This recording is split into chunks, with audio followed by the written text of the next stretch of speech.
Going live eventually. Mm-hmm. Hey, now we're all right. Sweet action. Welcome, everybody. So, yeah, you know already that this is about being a digital nomad. And one way or another, turn down the volume. Yeah, I'm working here in Vietnam, of course. And one way or another, working as a digital nomad. As is Martino. Tell me a little about yourself. Hi, my name is Martino. I'm Italian. You can hear my accent, so I apologize in advance for this and for many mistakes that I can do. But yeah, I'm Italian. I'm a digital nomad since a couple of years, 3 years. And I'm not a typical digital nomad because I'm a trader.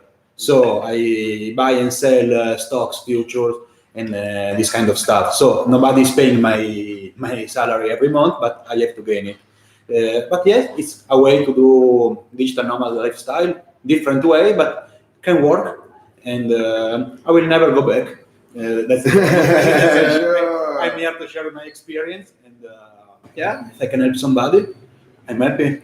Well, good. So in other words, you were a full-time guy in Italy at one point. Is that right? Yeah. Suit and tie. You know, exactly. Not suit and tie right now because I like. But yeah, before I had a full-time job in Italy where I was working for a small salary, super stressful. I wasn't on my own time, so I feel like my life is somebody else. So yeah, I was really tired about this. So I decided to risk everything and build my future. And at the moment, it's working. So yeah, here I am to speak about it. Yeah, right on. Kicking ass in Vietnam. Yeah. But yeah, Long Don, what's your story? So we're talking about being a digital nomad, and there's hundreds of different ways that you can do that. So I didn't really take that big of a risk for myself personally. What I did is over the course of, I don't know, I'm just going to call it about 18 years, I've always wanted to do something like work from home, set my own schedule, and then be free. But for at least 15 of those years, I didn't accomplish any of that at all. But it was always on my mind. So for 15 of those years, I was always looking at different things that I could do. And what eventually started happening is I actually came to Vietnam first before I had even mastered or thought about how I was going to pull off being a digital nomad.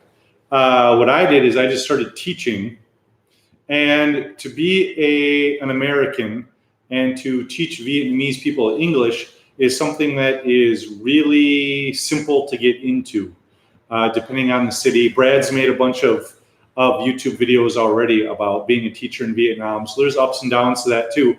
I fell into that, and then as I was doing that, I was making simple little WordPress websites for a couple $100 here, then several $100s, then $1,000, and now I'm shooting for getting WordPress websites done with some customization and search engine optimization for a few grand. Now, if I make one website and my team and I pull that off, that one website, which will take me a few weeks to put together, will last me a few months worth of bills to pay. Inexpenses. Now, if I were in America, I would need to build about 3 of those websites a month to be able to both pay everything that I need to pay and then save money. Here, it's 1 every 3 months. We'll just about do that. Right. And we're going to really get into this deep. But one big one and a good starting point here is why be a digital nomad in the first place, and why come to Vietnam? Because it's not the only way to live, and it's not right for everybody. But the big whys, and we're going to come at this from a few angles, but a huge one is that darn cost of living, folks. You know, like, to say it differently, you know, in America, reasonably, I would need $3,000 a month, let's say, to have a real basic, you know, lifestyle. That's $3,000 after taxes. Yeah, so that means, shoot, I need a $50,000 a year salary just to survive. Whereas in Vietnam, $1,000 a month, I'm laughing. No debt. I figured out that if I actually budgeted and I didn't like get any kind of fancy foods, and I just had basic foods from markets and grocery stores. It costs me $470 a month. That's rent, cell phone, gas for my vehicle, which is a motorbike. Food is the biggest expenditure. I'm a big guy and I have to consume a lot of calories. And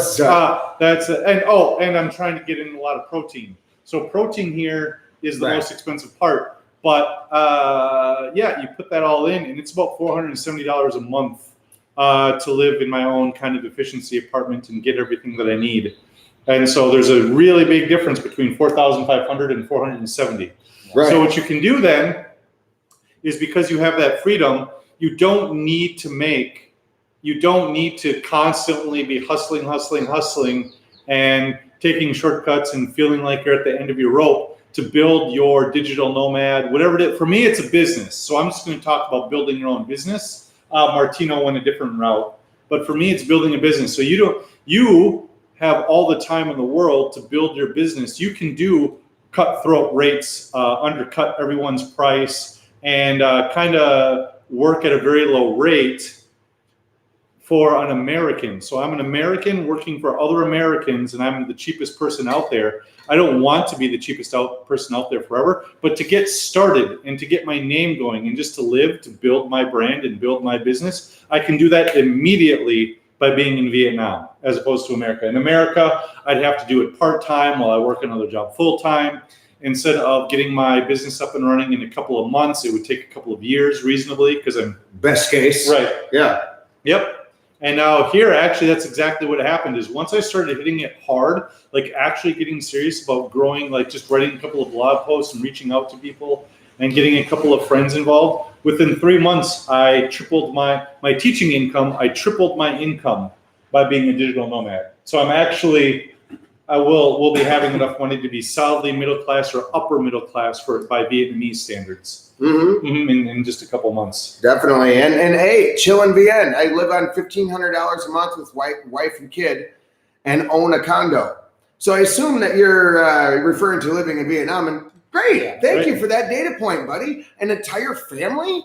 $1,500? That's absurdity in America. Absurdity. My $470, you got to understand, I live in a small place in a relatively smallish city, and I don't have a family. So if those things were not the case, I'm sure $1,200. Yeah, easy. So it's a pretty fair. Yeah, with $500, I live in Danang, that is slightly more expensive than well, but with $500, you can absolutely live and do a decent life.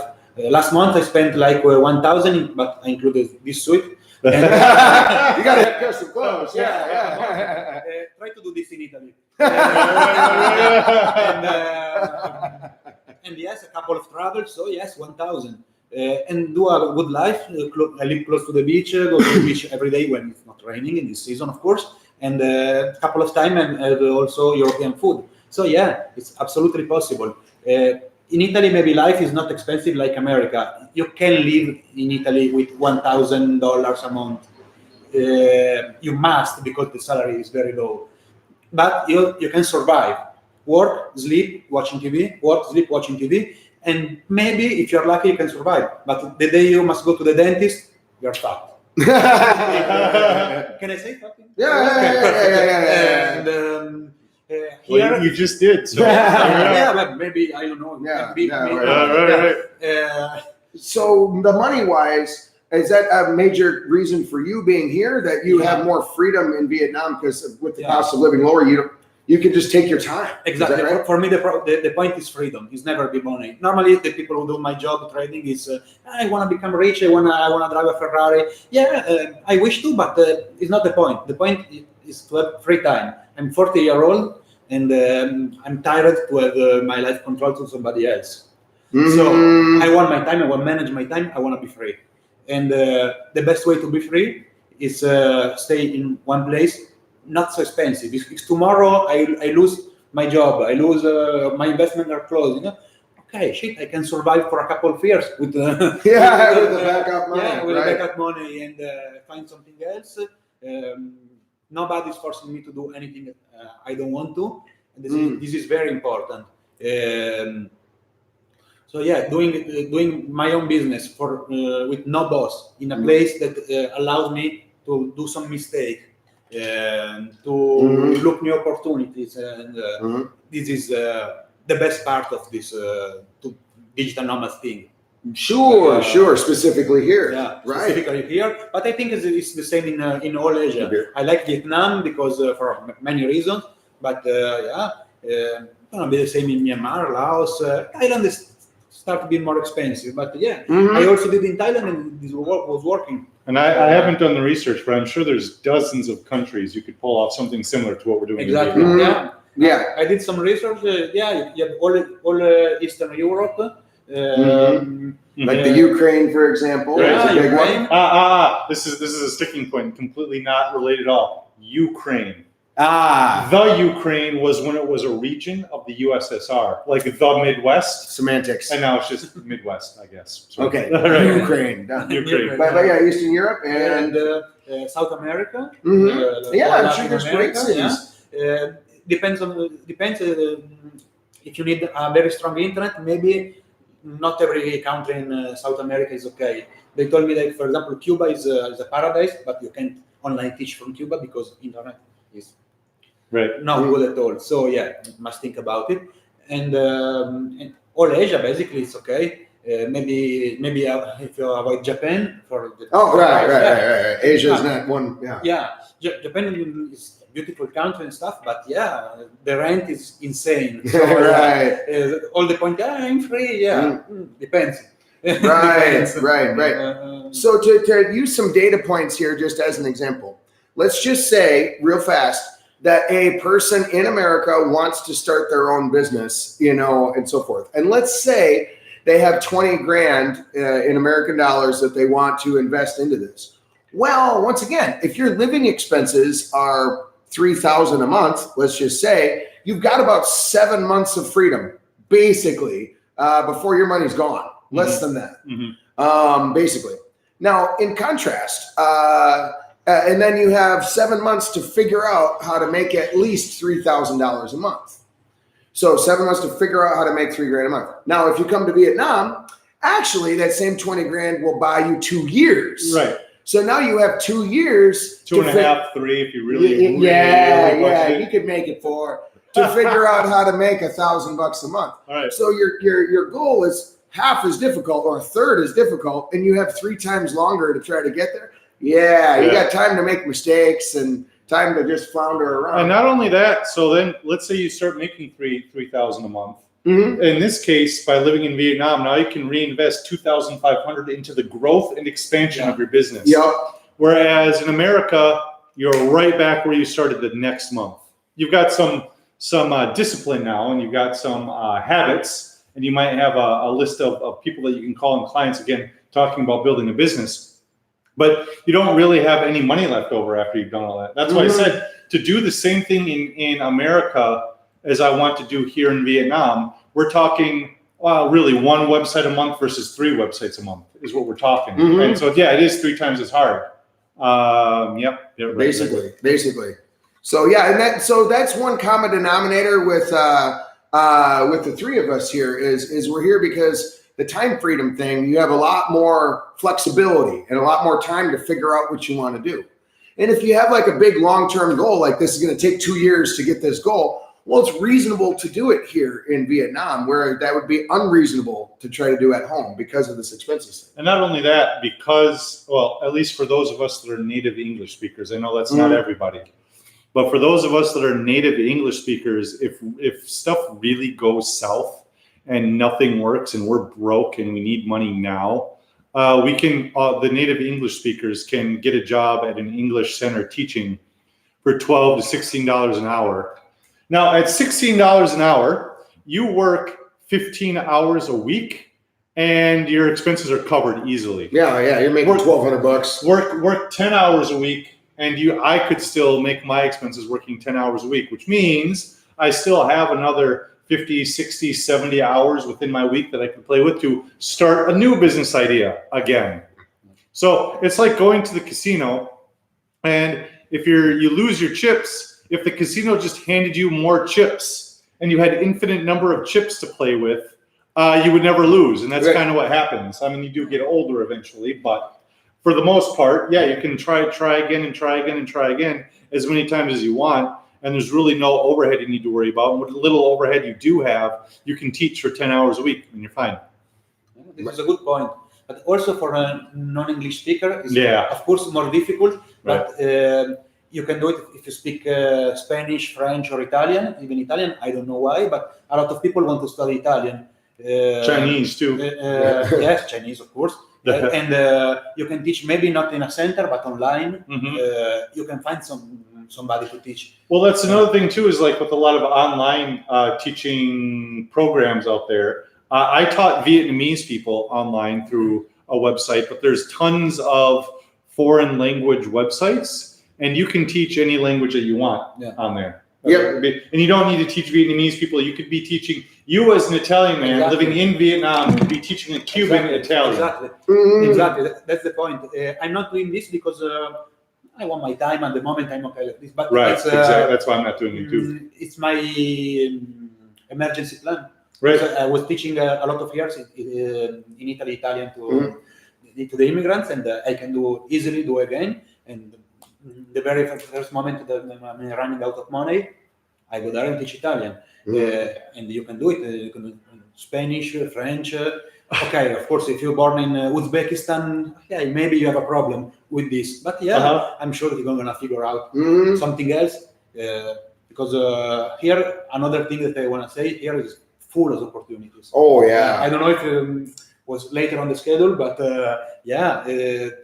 another reason to come here is big opportunity, because you're going to meet a lot of people who are doing interesting stuff, and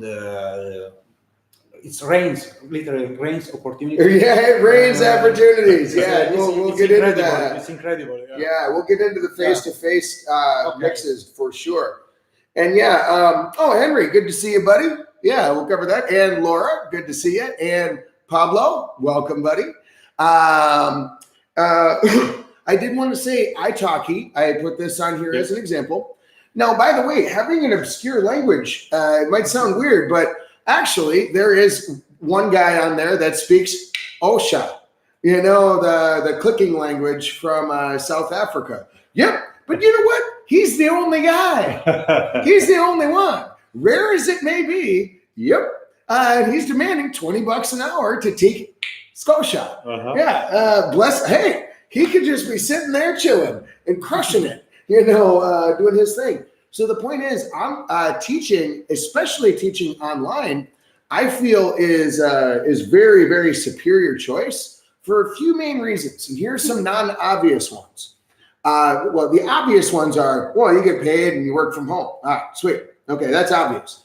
Now, let's just take you as an example, Henry. You're sitting there currently in the United States right now and going to come over here to Vietnam. Well, you could actually get started now before you come over. In other words, you can try teaching online in a one-on-one setting first and see if you like it, B, see if you're good at it, and see if you can make money at it decently and work the schedule and so forth. But it's reasonable for you to work 20 hours a week while sitting in the United States and have this as a career, and then just take a break for a couple of days as you come over here to Vietnam, fundamentally, and then just pick up where you left off. In fact, you can be anywhere on earth that you want. And but you can start now. That's brilliant. That's awesome. And you're not going to become a millionaire, residual income, pie in the sky stuff. It's an hourly job, but it's not bad.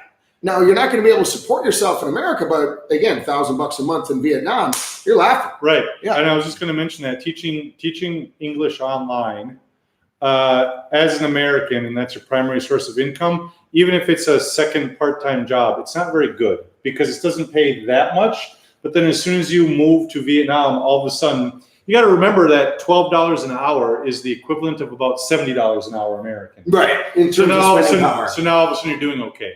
Yeah. And also, here's the thing that's happened to me and a couple of friends of mine. I taught a student on, not italki, but Antares was the website that I used. And because of that, I made friends in Hanoi, which means when I came back to Vietnam, I landed in Hanoi and had someone to show me around Hanoi. Other people that I know have made friends in Vietnam, and they happen to have a bunch of money and extra houses that they just weren't using, because houses get passed down from generation to generation. And so you could be the beneficiary of having all of these houses, but you don't have anyone else to pass them on to. So they literally have 3 houses that they own, but they can't live in.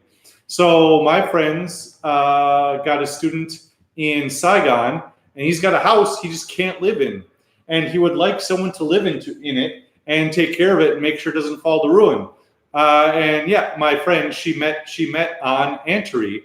And so she and her husband have a free place to live in Saigon. Because now that's not like a strategy. You can't count on that for sure. But it does happen that you just make friends, Vietnamese friends. And of course, they speak English reasonably well because they're learning English with you. So you have a built-in friend before you even come to Vietnam. Mm-hmm. So that happens a lot. Right. And I'm going to share right now, I made an online list, Google Docs list of potential schools in which a person could teach English from home or from your phone or from wherever. So I'm going to go ahead and share that now. There's, I think, a 20-something, on there. So if this is something that you're considering, and it's a great route, by the way, and I've done this for years. I do a lot of things online, but this is one of them. This is great and the source of one of my biggest joys. So I'll go ahead and share that. Now, you do online teaching and consulting, but not language teaching. Yeah. In fact, you do more, again, the consulting angle. Yeah. Does that sound right? And what could you say about that? What's your... Exactly. I'm consulting some companies, some private client in Italy about trading stuff, investing, and this kind of thing. Of course, it is not something that, everybody can do it in 2 seconds, okay? But it's another point of digital nomad life. You are good in something, you know something better than other people, teach this thing, consult, find a way to make money of your knowledge. And it's not necessary that you are in front of the person. Nowadays, 2020 almost, everything is can made by computer. I don't need to go to Milan office to say to this, I think that this stock is good, this stock not good. I can do easily from the beach with my phone and say, my idea is that. What's going to change for them? Absolutely nothing. What's going to change for me? Everything. And you touched on a topic that I want to talk into, where you're talking about you are good at something. And I want to talk about when you first start the digital nomad life, and then how you get more deeply invested into it. So first of all, there's different jobs that you can do right off the bat that will take you just a couple of days to learn. That's what we call low-hanging fruit. So you can earn money within a couple of days, but you're not going to earn a lot of money. And the reason is, of course, is because thousands of other people are doing that. So here in Hawaii City, for example, you could be the guy or gal that goes around to restaurants and businesses, especially in the English-speaking districts, and help them with their Facebook pages and update their menus and things like that. Now, that'll take you a day or 2 to put together to learn to start a business that way. Yep, and you actually did that. I actually did that. Now, but there's other people doing that too. And so eventually you can start there just to get started. What I would eventually recommend is then leveling up as quickly as you possibly can and specializing in a skill that other people just don't want to do, can't do, don't have the intelligence to do, don't have the passion to do. Because as soon as you do something difficult, anything that's difficult that takes weeks or months to learn how to do, immediately you cut out 90% of the competition. We're going to probably talk about motivation and what it takes as a human being to become a digital nomad. Right now, we're talking about skills and little strategies. But Martino, you were saying that you have some friends who say, they wish they could be like you. Oh, yeah. And all they would need to do is 1 or 2 extra little things, and then they just don't. Yeah, it's actually plenty of my friends who say this. If somebody's watching it, you know. And, do they speak English? Some of them, yes. Okay. But yeah, I'm up to they are watching and they finally get motivated enough. Yeah, the point is when I go back in Italy, or even if I call them for say hello, I become very mad when they say, "Yeah, I wish to be like you. Yeah, your life is so great. I want to do the same." Come on, do it. See, I can understand. Okay, some people maybe have a big family with kids. It's difficult. Some other people have the perfect job to do it. Perfect. No children. In some case, no relationship. In other case, they have relationship, but with a person who can do exactly the same and want to do the same. And the only thing is, try. Try to maybe call your job and say, yeah, it's gonna be good for you if I work remotely from my computer. Okay, you can pay me less salary, or quit your job. You're not poor. You have money, right? And just try. You're gonna find a job in 3 seconds. Right, if you look at the right. Yeah. I have this friend that does not speak English, so he's not gonna watch. He's very good. He's very good to design jewelry. Close to my city, you have one of the Italian capital of design jewelry. So if it's Italian capital, it's more or less world capital.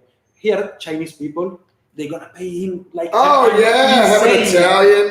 insane amount, and he's very good on his job. He's very good.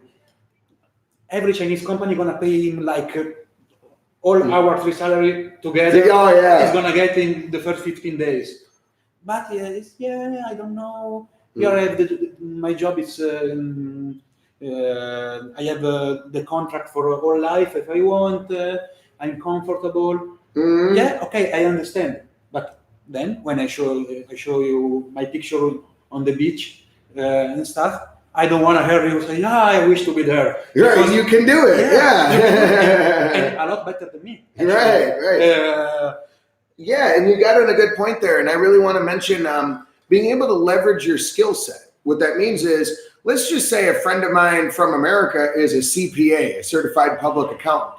You could take that skill set here in Vietnam and you could be just an online consultant. Like, hey, I'm just $20 an hour, call me and I answer tax questions worldwide. That's it. You could make money on that. You could do taxes for expats that are otherwise living here. You can. Yes. Like that would be an example. You would have no trouble at all making a full-time income, being a CPA here, just online, sitting at home, working on your computer. And if you're into, gosh darn, just about anything, rock carving, you could probably be a consultant for it. Certainly SEO or website building things. Yeah.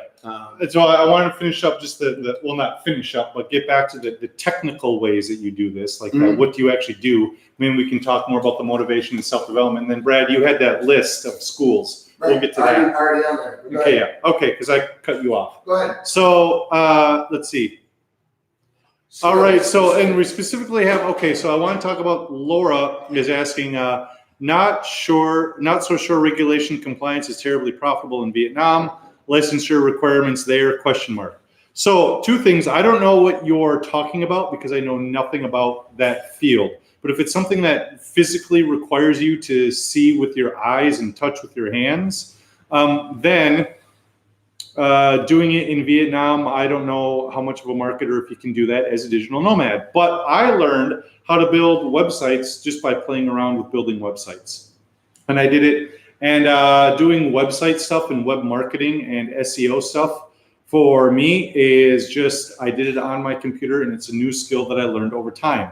I'm sure there are a lot of things that you can learn that don't require a college degree, don't require a certification from anybody. Just the fact the proof is in the pudding. You build something, you show somebody that you built something. That's the proof that you know how to do it.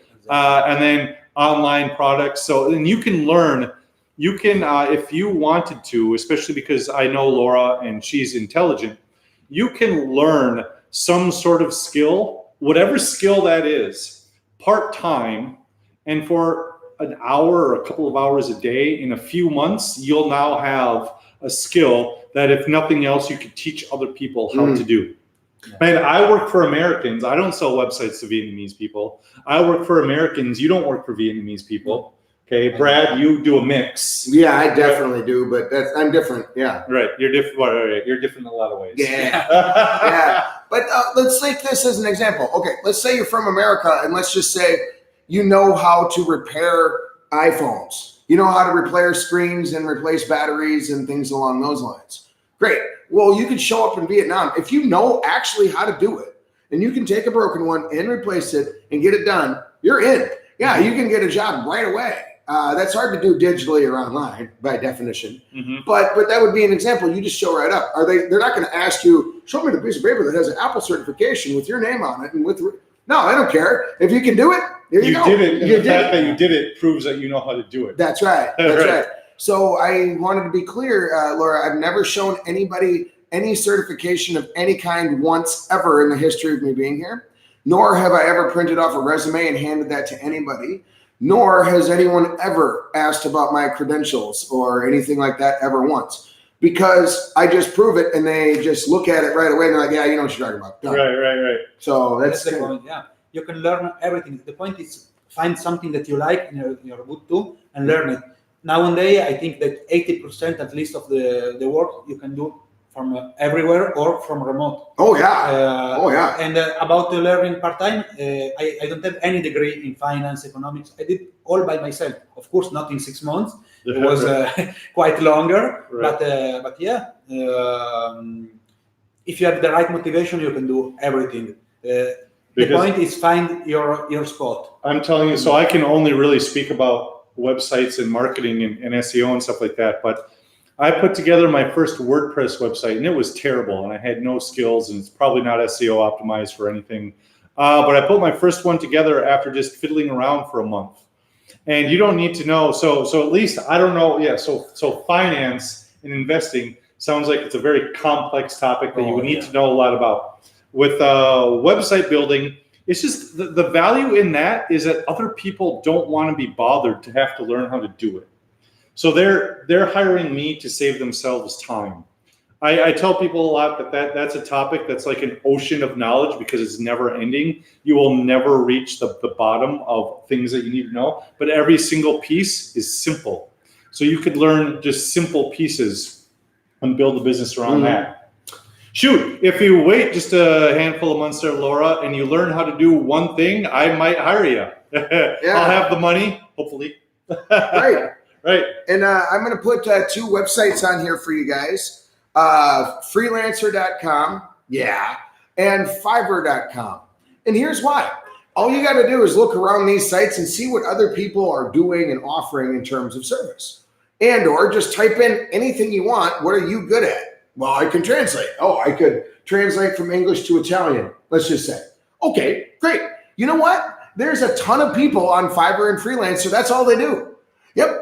And you can actually see exactly, how much business do they get? How much money do they make? Now, we are getting back into the low-hanging fruit thing again. Yep. You just said there's a ton of people on Fiverr that's what all they do. Yep. So the upside is that. The downside is there's a ton of people on Fiverr that's all they do. Mm-hmm. They've been there for years. They have the 5-star ratings.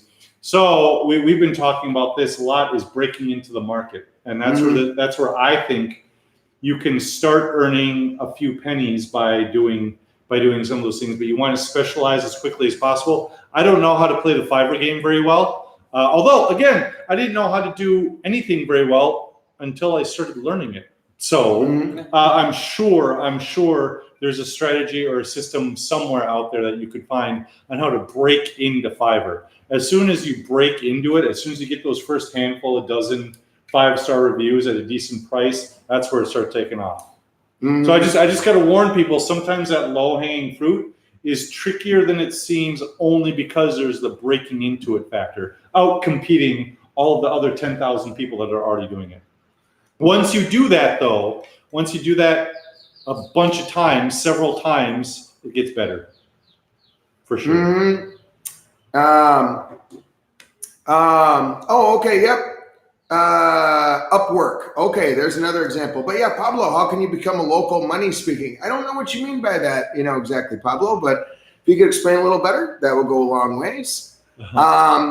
Okay, so yeah, we're covering a heck of a lot of broad topics here really fast. And well, that's because the problem is to become a digital nomad. The problem and the benefit, of course, is there's hundreds of ways to do it. Right. In fact, the technique that you use to become a digital nomad, the job that you pick, the field that you pick, your billing, your hours, how you set it up with, how you actually earn money, the how of actually earning money as a digital nomad, there's already hundreds, if not thousands, of YouTube videos on YouTube, and you don't even need to pay for an online course or anything like that. You could probably cobble together with a bunch of different channels and a lot of different videos coming up with your own idea of how to become a digital nomad.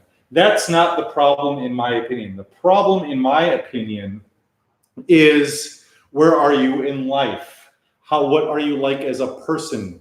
What values do you actually hold? A lot of your friends are saying, "Oh, I wish I could be like you." Yeah, no. Otherwise, you would have been already. You want to work on the beach on your computer sometimes, and on those days you feel like working on the beach sometimes, you say to Martino, "I want to be like you." But if you actually wanted it, you would actually do that and take all the problem is that there's pain that comes with that. There's, for some people, risk that comes with that. There's the fear of the unknown. Exactly. There's you have to be self-motivating because you don't have a boss looking over your shoulder. You have to be the kind of person that knows you're going to get stuff done in a reasonable amount of time without someone breathing down your neck. And you might not be that person. What are you more? Maybe you actually don't actually like traveling. You like vacationing, but you don't like living in another country. You think it's this romantic idea, but actually living in a different country scares the bejesus out of you. So no, you actually don't want to be like Martino. You just kind of think you do, sort of. Because he's handsome. Yeah. No, I think the point is going out of, from your comfort zone, because you're a little city in your country when your family at your side. It's easy. You're used to it. So yeah. I would like to travel and try to live in another country, working from the beach, and I really like the idea.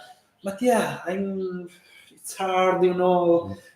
Here I'm fine. I have my friends, my dog, my mother that prepare for me lasagna when I want. Of course, he's got This is actually a big point. The worst part of being a digital nomad in any place was not Italy is that. But apart of this,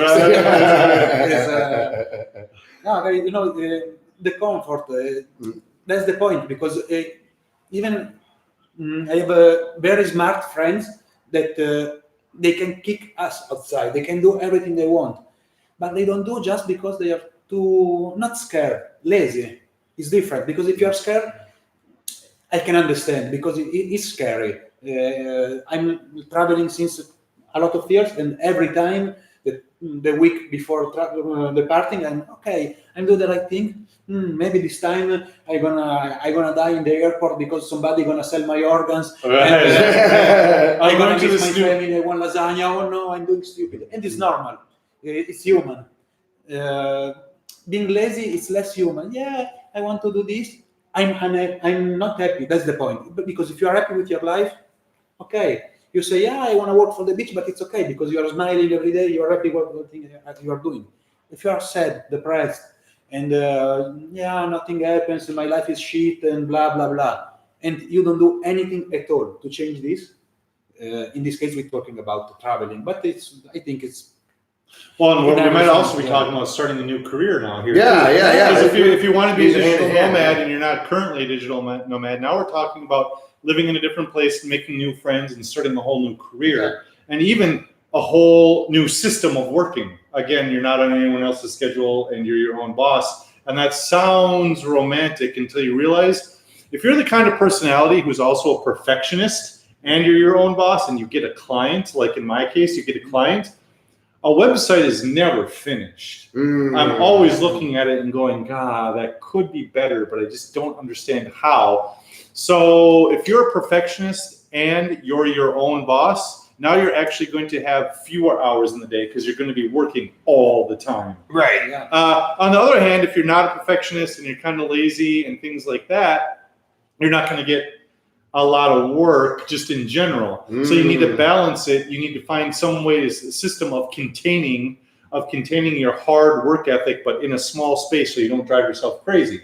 And so that's a whole new system of just learning. It's a whole new system of thinking. Right. Yeah, no doubt about it. But if you are a perfectionist, you are doing more work hours because you want. Right. Because you care about. It's not somebody else's dream. Right. So you can do with a smile in your face, I imagine. Right. Sometime right now, actually, there are moments right now that I work a lot of hours. Some day I do nothing. Some other day I work maybe 10 hours. This is actually more than I was working before with my regular job. But it's completely different because I'm doing this for me. And then it's for me, and I want to take the post when I want. I don't have anybody say, it's 9:10, and you're supposed to arrive in the office at 9. What's happened? Why this 10 minutes? And I say, I'm sorry, but what I'm really thinking is I'm gonna kick you. Your ass so hard. I don't give a shit about 10 minutes. Your life is so unhappy that you must tell me about my 10 minutes. And exactly. I was eating lasagna. Another thing you're going to kick their ass on too is because you live in Vietnam. Again, if you're talking about maybe, I don't know how it is you go about finding work opportunities, but you can take the money that you are earning and reinvestment towards your own advertisement, your own brand building, your own buying the equipment for a YouTube channel, or you can work a little bit less paid hours because you're getting plenty of money. Now you can do like free hours where you're still working because we're not getting paid for all this, but you can spend those hours growing in ways that he can't because he's too strapped because he's got too much overhead. So you just start beating everybody if you're the right personality for it. Right on. And we'll get more into that, but I just wanted to cover your question there, Pablo. Yeah, digital nomad and talking about actually moving money, moving money, I would imagine like from your consulting gigs or PayPal or local bank, being able to move that into Vietnam such that you're able to spend it. I would say that's a topic of its own, but in general, it's not a big deal. In general, it's not that big of a deal. It's very minor. And the reason I say that is, there's so many ways of doing it. For example, if you have PayPal and I have PayPal, well, you can just send me, Brad, PayPal money, and I'll hand you the cash. Done. That's an option. Same thing with Venmo. There's enough people here that have your same payment gateway, and you can make that work. Likewise, any credit card or debit card, I could take that as a payment. So that's one aspect. Obviously, ATMs and debit cards is a whole nother aspect. Setting up bank transfers and wiring money and whatnot is another aspect. But in general, I don't want to get into details, but I just want to say that that's not a problem, right? Like that. ATMs too. I just use my American ATM card in the Vietnamese machine. It has to be an international bank. It can't be a Vietnamese only national bank. But if it's an international ATM, it works. Every time. It's fine. So that wasn't a big problem. No. Yeah, if I were to sit down and talk to 100 digital nomads here in Vietnam, I'm sure maybe 10 out of 100 would say, it's a little pain sometimes. But 90 out of 100 are going to be like, non-issue. It's no more of a pain than it was in America. Right. PayPal still charges me the 3.25%. My ATM still charges. Actually, because of my particular bank, I don't get ATM charges, so I get them refunded. So that's great. It's actually easier than Chase. in America. Okay, yeah, right. Yeah, and using an international account made for digital nomad is quite good. I don't know if I can say names. Yeah, it's called Revolut, and it's very good. It's called what? Revolut. Okay. It's a British account that with the bank they give you also like health insurance and no fees and ATM and work everywhere. Amazing. And but this is one, but you have like plenty of this stuff. Right, and then HSBC. By the way, that is an international one. You can use HSBC in Bangkok, Thailand, no problem. Vietnam, no problem. America, no problem. So yeah, that is an example of a great bank. So yeah, Nyat Win, thank you, buddy. That's a great tip. That's a very great tip if you can get into that. So yeah, what we were talking about though was examples of there are certain people for whom the coming here to Vietnam. Oh, okay, thank you, buddy. Yeah, Charles Schwab is what I use, and they refund you they charge you the ATM fee, or rather the ATM charges it to Charles Schwab. Charles Schwab looks at that and says, "Oh, we saw that this ATM charged you money. We'll just go ahead and refund that for you." And pardon us, sir. We apologize for allowing this other person to charge you money. How dare they? Right. But anyway, yep, awesome. That's his winning ticket, no doubt. But again, for whom is this a bad idea? Okay, for what sort of person is it a bad idea to become a digital nomad and ultimately come to Vietnam? For whom is it shitty? That all depends on how you structure it. So, for example, when I first came to Vietnam, my intention was to be here 3 months, go home back to America, and whatever. It was just supposed to be a very long vacation. Well, if you and I didn't have a plan or anything like that. So, but if you build up the revenue, just like you were talking about teaching English, then coming over here, that will work great. But if you come over here with no plan, you stick to yourself, you don't meet any people, you don't really go outside, eventually it's going to fail. So you got to kind of know yourself, because if you're a shy person who is quite a bit of an introvert and you struggle with mental health issues and you don't have a plan, I wouldn't do it until you get a few of those things fixed or under control. Because coming to a new country completely out of your depth and you don't know anyone and you don't understand the culture with no money and no plan, which is what I did. But it was a bad idea though. It's not going to be great. The only reason it worked out great is because I lived with Brad. I sit on his couch and I had a little bit of pocket money, but not a lot. And so it worked out fine. I already had my plane ticket paid for back to America and everything. So, but what I would do if I were to do it again is first of all, whatever country you go to, now is a good time to learn basic whatever language of whatever country you're going to. I came and I still really haven't learned much, but if I ever do go to Ukraine, I intend to learn a bit of Ukrainian before I get on the plane to go to Ukraine. And then get some sort of plan together of how you're going to make at least a little bit of money once you get there. So if you don't do that, it could potentially be a bad idea, especially if you're struggling with mental health.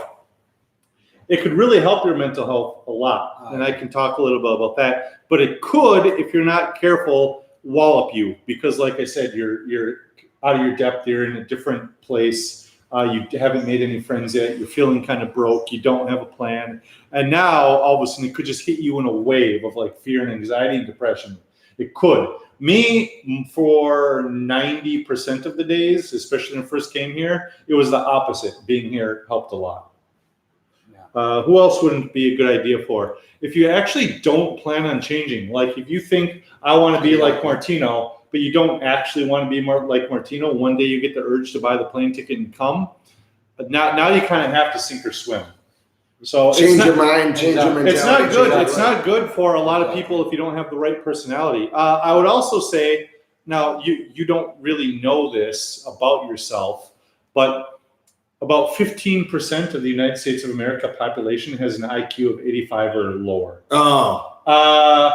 And so you kind of got to be able to think on your feet. But that's with any business, any being successful in life, period. So that's not just being a digital nomad. Being a digital nomad won't fix everything.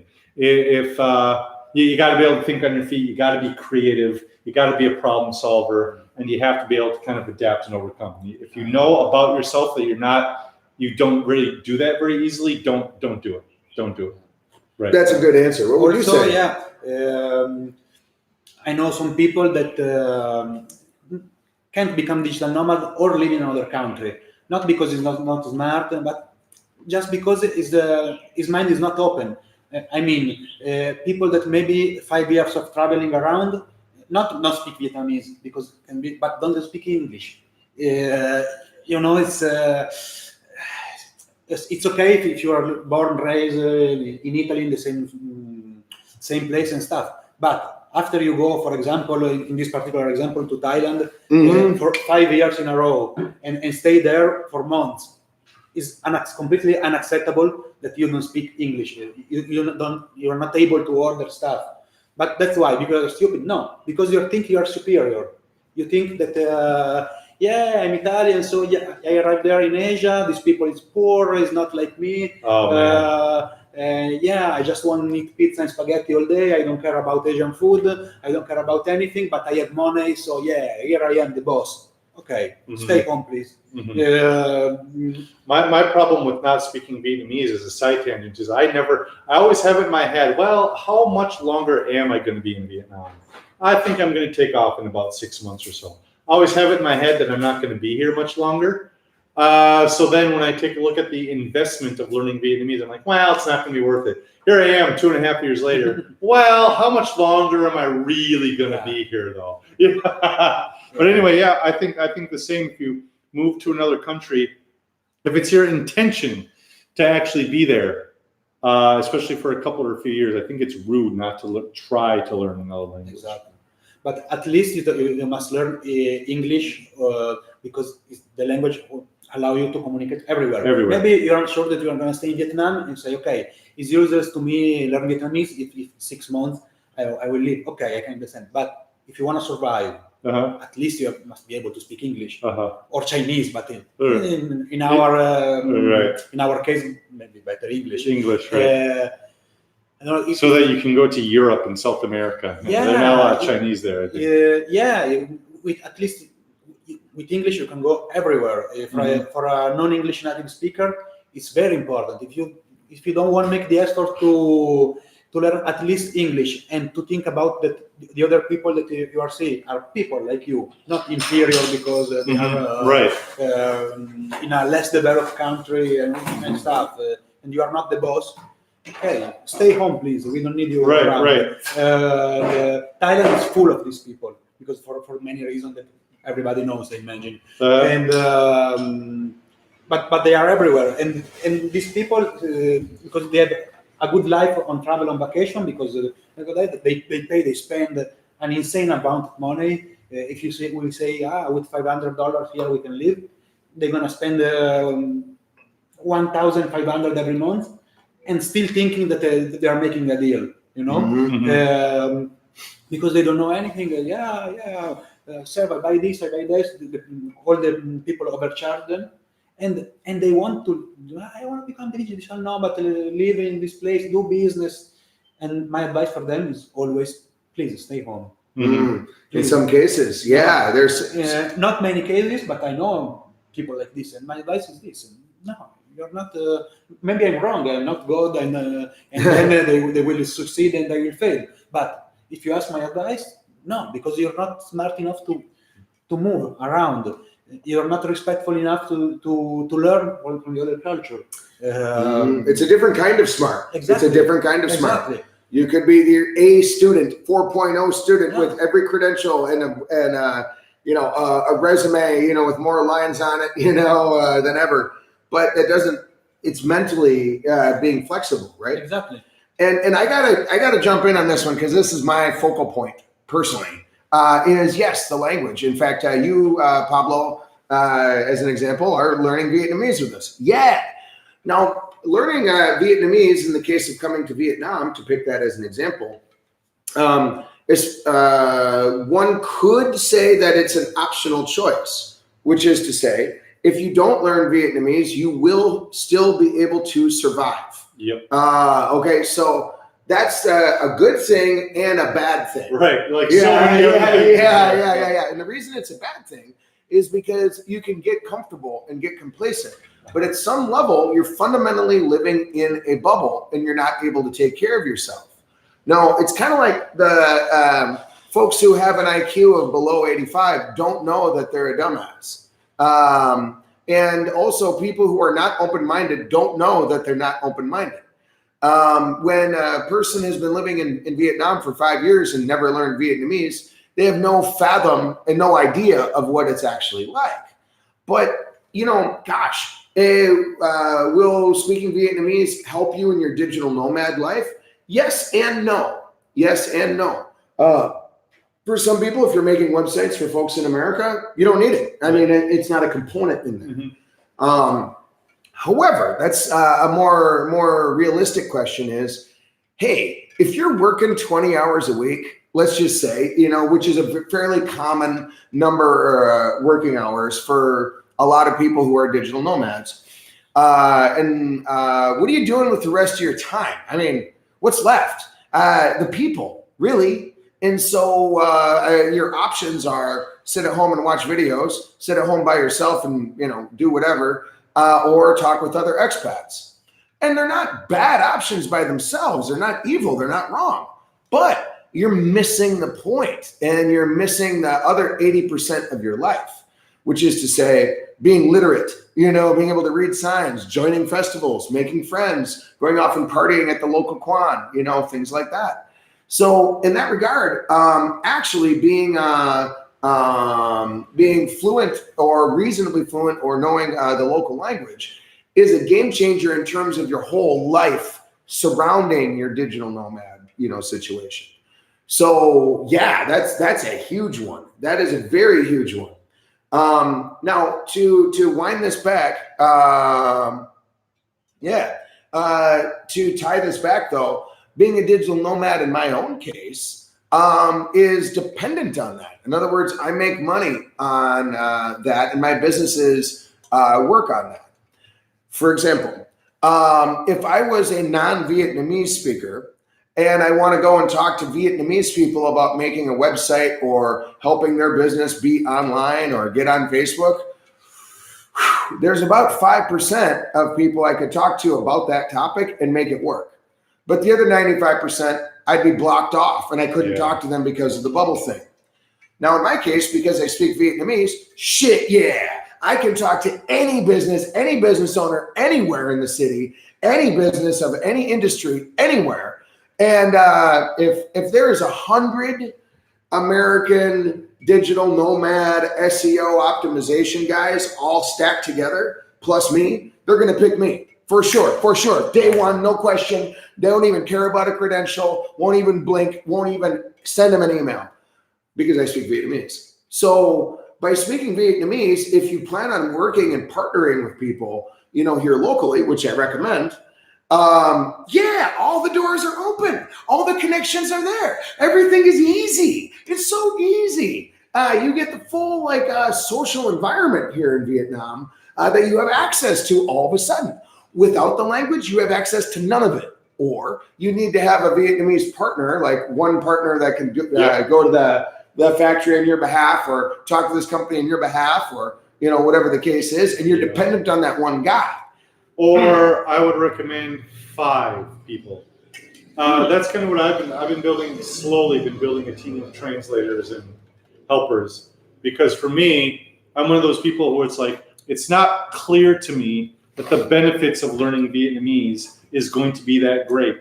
And then on the other end, I also don't enjoy learning languages in general.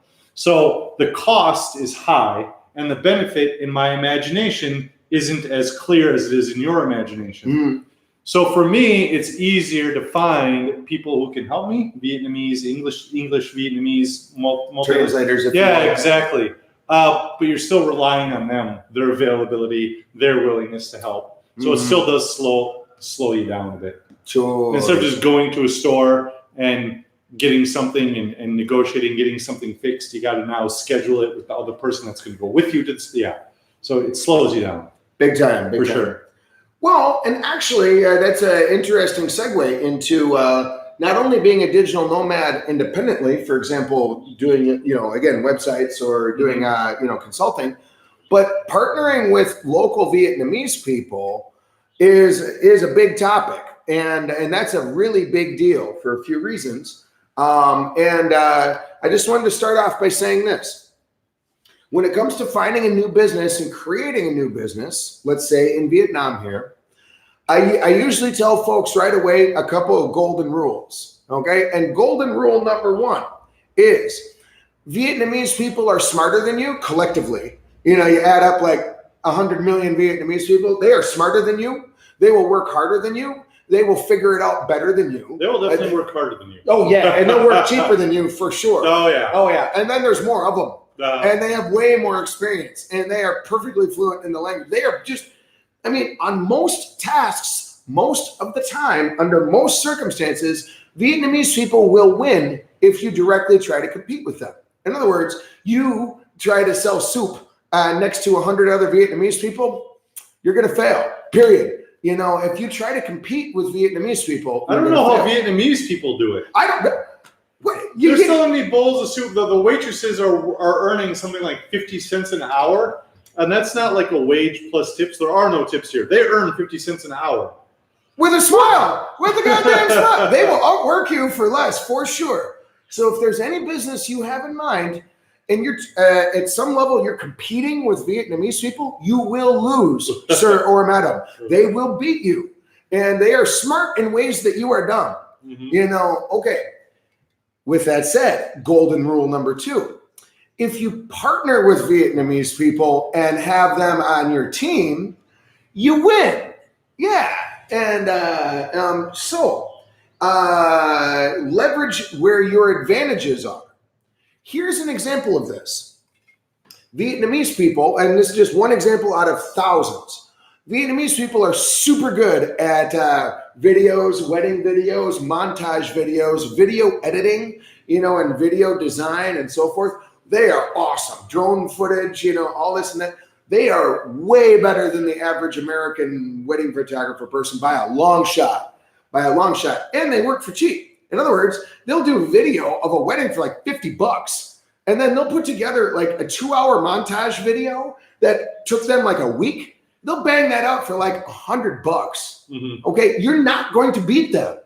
However, if you find American clients that have a bunch of footage from a bunch of weddings, and then you were to instead like get all this footage on some Google Drive link, and then you were to be the middleman, and you were to take all this footage, send it to a Vietnamese guy, and have him bang it out using his strengths for that $100, then turn around and then give it to said American client for $1,000. Yeah. Well, you just made $900 for doing jack shit. You sent an email because you partnered with Vietnamese people. If you try to edit this video yourself, you're going to lose. But if you partner with Vietnamese people and connect these two people together, you're laughing. I'd pay the Vietnamese man maybe $150. Oh yeah, pay him extra. Pay him extra, so then word spreads that you're good to partner with. More people want to partner with you, and that guy wants to make you his exclusive go-to guy for work. Because you're paying him 50% more. Right. So this is a perfect example. By knowing nothing about wedding videos, knowing nothing about video editing, not even having a goddamn computer, nothing. Yeah, you must send the email, so yeah. Yeah, all you gotta do is. But you can do that on a phone. Yeah. So this is an example. By partnering with Vietnamese people, this opens up an entire new galaxy of opportunities that don't exist for normal people. A normal American could never normally go to a Vietnamese consultant agency, video editing. They would never connect these two. But because you're in the middle, you make $900 for doing goddamn fuck all. And it's infinitely scalable. If you had 10 people that give 10 wedding video montage things that you wanted to do, I guess you just sent 10 emails that month instead of 1. Now you're going to have to build that business because you're going to have to find ways. You're going to have to find people who need that service done. So this is not this will work tomorrow thing. Once you get it set up, which could take you a year, it might take you a long time to find a constant flow of clients that want that done. And to build a reliable team who can deliver in a timely manner might take you a year to do that. But once you've got it, you got it. Then you're laughing. Yeah, you're laughing. So there's, and by the way, to use that wedding video example right there, that's only one example out of thousands, but how many of those would you need to do a month? One. Yeah, if you had just one person anywhere on earth. And if you feel like building wealth, if you feel like being an actual rich person, I mean rich by American standards rich, fine, do 10. Right. So whatever. Bank the rest. Bank the other $9,000 into an investment strategy. Of course, that's right. If you can do 10. If you're why not? Maybe tomorrow, in the next month, you will not do. So do 10. But yeah, the point is here is like plenty of business to do every day. And look around, and I see many things I can do it if I have the money and the time. Because another point that we didn't say before is why be a digital nomad in Vietnam, because Vietnam is a country who's developing very fast. Ooh. Yeah, I wanted you to talk about that like within the first 10 minutes, but we went on to other things. So Vietnam is good for a lot of reasons. The price is super cheap, but the standard of living is higher than you would expect considering the prices. I'm going to mention right now, bigger than my parents' house. Yeah, bigger than his parents' house, and it's modern, and it's nice, and it's super slick. And how much does it cost you a month? Like $200 a month. Right. Yeah, buddy. I mean, I don't understand. Oh, and my internet is 80 megabits. 80 megabit internet is $15 a month. So right. Shut up, man. It's so fast. So much faster than the Italian one. It's no point of comparison. And for example, maybe I speak with my friends. You go to Vietnam, you go there into the jungle. Yeah. Then I show the picture of Da Nang. Right, the jungle. With all the resorts. The concrete jungle. The resorts that line the beach. Look at the jungle. Yeah. It's Da Nang is like New York nowadays. It's like London, but with the beach and then cheaper. London? Oh, we're talking like 30 times cheaper. And that's the point. See, all Vietnam, but Da Nang especially, it's a place that is growing up not faster. It's incredible how it's growing up, how many tourists arrive every moment, how business they are opening. I choose to stay in Da Nang instead than where, even if where I have a lot of good friends and it's cheaper and stuff for these things. Because for my business, my mentality, I need to be in a place like this. Every day it's growing, it's happening, it's moving. It's value moving so fast. In some people, they're not too stupid, and then some money can find some business to do in Da Nang and be successful very easily. Like really, I'm not joking. I think about 5 different things every day working around. Yeah, new ideas, new things you can do to make money. Can do, and it's incredible. For this, I don't know about America, but Europe and Italy nowadays, it's old country with old people, with old mentality, and here everything is new, everything is young, everything is dynamic. Also, all the paperwork, the bureaucracy doesn't stop you like in Italy. So that's one of the things about America, and I'm sure it's the same way in Italy, land of the free. On the macro level, yes, the Bill of Rights and the Constitution, yes, absolutely more free than even Vietnam. On the micro level, if you want to do anything in America, you need a license for that, sir. You need a building permit. You need some sort of piece of paper to make basically sneeze the wrong way. Right. So in that sense, it's definitely not. You want to shampoo people's hair and earn a living just shampooing hair? Nope, you're going to need a $10,000 license, and you're going to need that to get renewed every couple of years. And oh my God. Yeah. Insurance. Oh, insurance. I forgot about the liability insurance. In Italy, is the same. Plus corruption, because it's a thing. All of this and Italy, like America, had lasagna and corruption. Exactly. Yeah, you must add some ridiculous taxes that you can pay because because you must do it because somebody is stealing, basically. I went out to inform about some business in Italy. It was simply ridiculous. You can't afford to fail. Yeah, you must pay so big amount of money just to start. And most of this money is not a license for something. It's you must pay 20,000. Because we are the government, we can do it. So shut up. All licenses are basically like that. Because we're the government, you have to do it. Okay. Yeah, right on. But to go to more of a positive angle here, okay, I'm going to throw out some stats here. Okay, because numbers matter. Some data points. First of all, the tourism angle of Da Nang, just to pick that as an example, goes up like 35% a year. So that means the total number of, which is just, is this one of the fastest growing tourist places on Earth. Okay, then Google it. Go ahead and Google I it. think the fastest. Oh. Last year was the fastest developing city in the world. Yeah. And so what that means, to put this in perspective, is like it doubled. Like if you walk around Da Nang right now, in 2.5 years, it will be twice as big as it is right now. The amount of concrete that they need is just staggering. It's like straight trains full of concrete daily. Okay, like they are expanding at a radical rate. Here's another stat that's going to blow your mind. Cell phones in America, as of right now in 2018, 2019, has 70% cell phone market penetration. That means 70% of people have a phone, or 60% do, and some have two. Right. I'm surprised it's that low. I'm surprised too, but yeah, that's a fact. Yeah. Well, we got to factor in children and old people. Okay. But my grandpa doesn't have one, for example. Okay. But anyway, in Vietnam, it is 190% cell phone market penetration. That means everybody's fucking got one. Yeah, and most people have two. Because when it's like $4 a month for infinite data, why not? And you can get a smartphone for $20 reasonably. 400 grand. I mean, it'd be a used shit one, but yeah, it could be done. You can definitely get a new smartphone for about $45.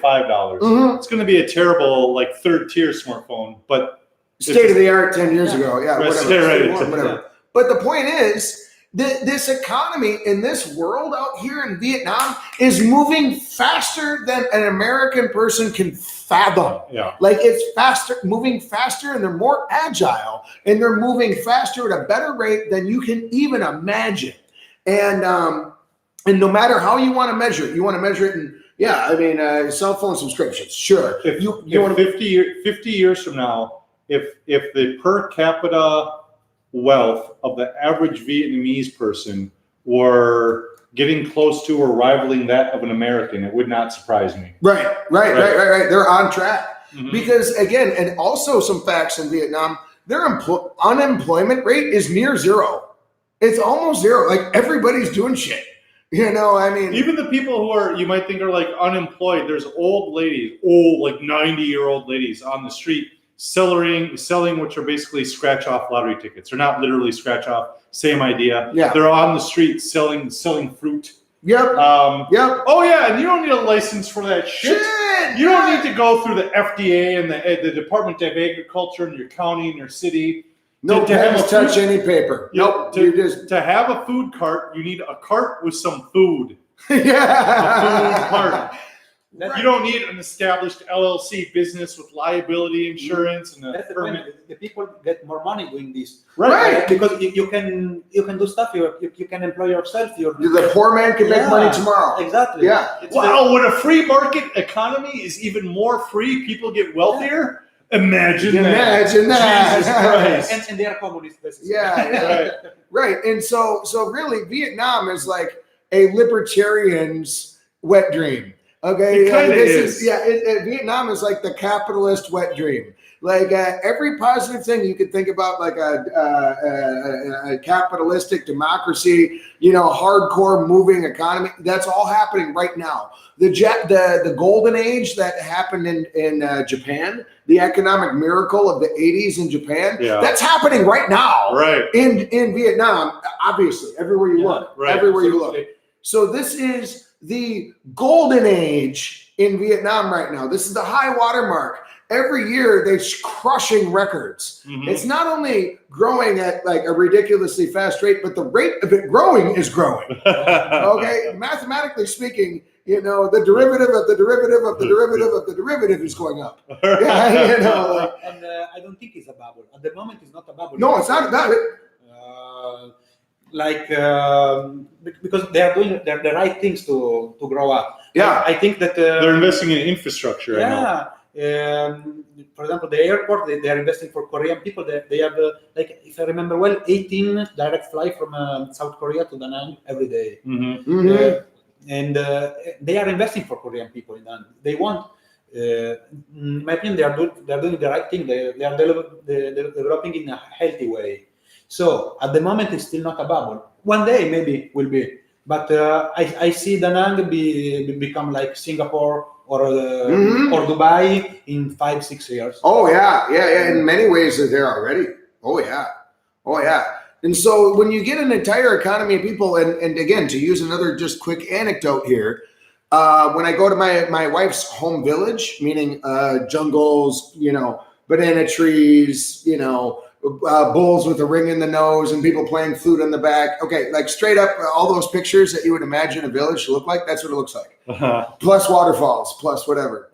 Now, it's super nice. Now, with that said, when I go around on Ted Holiday, I go to like one of the nearby families. Oh yeah, well, my son's in college. My other son just graduated college, living in Saigon, and my other daughter just graduated, who's living in Hue, and she's an investment banker.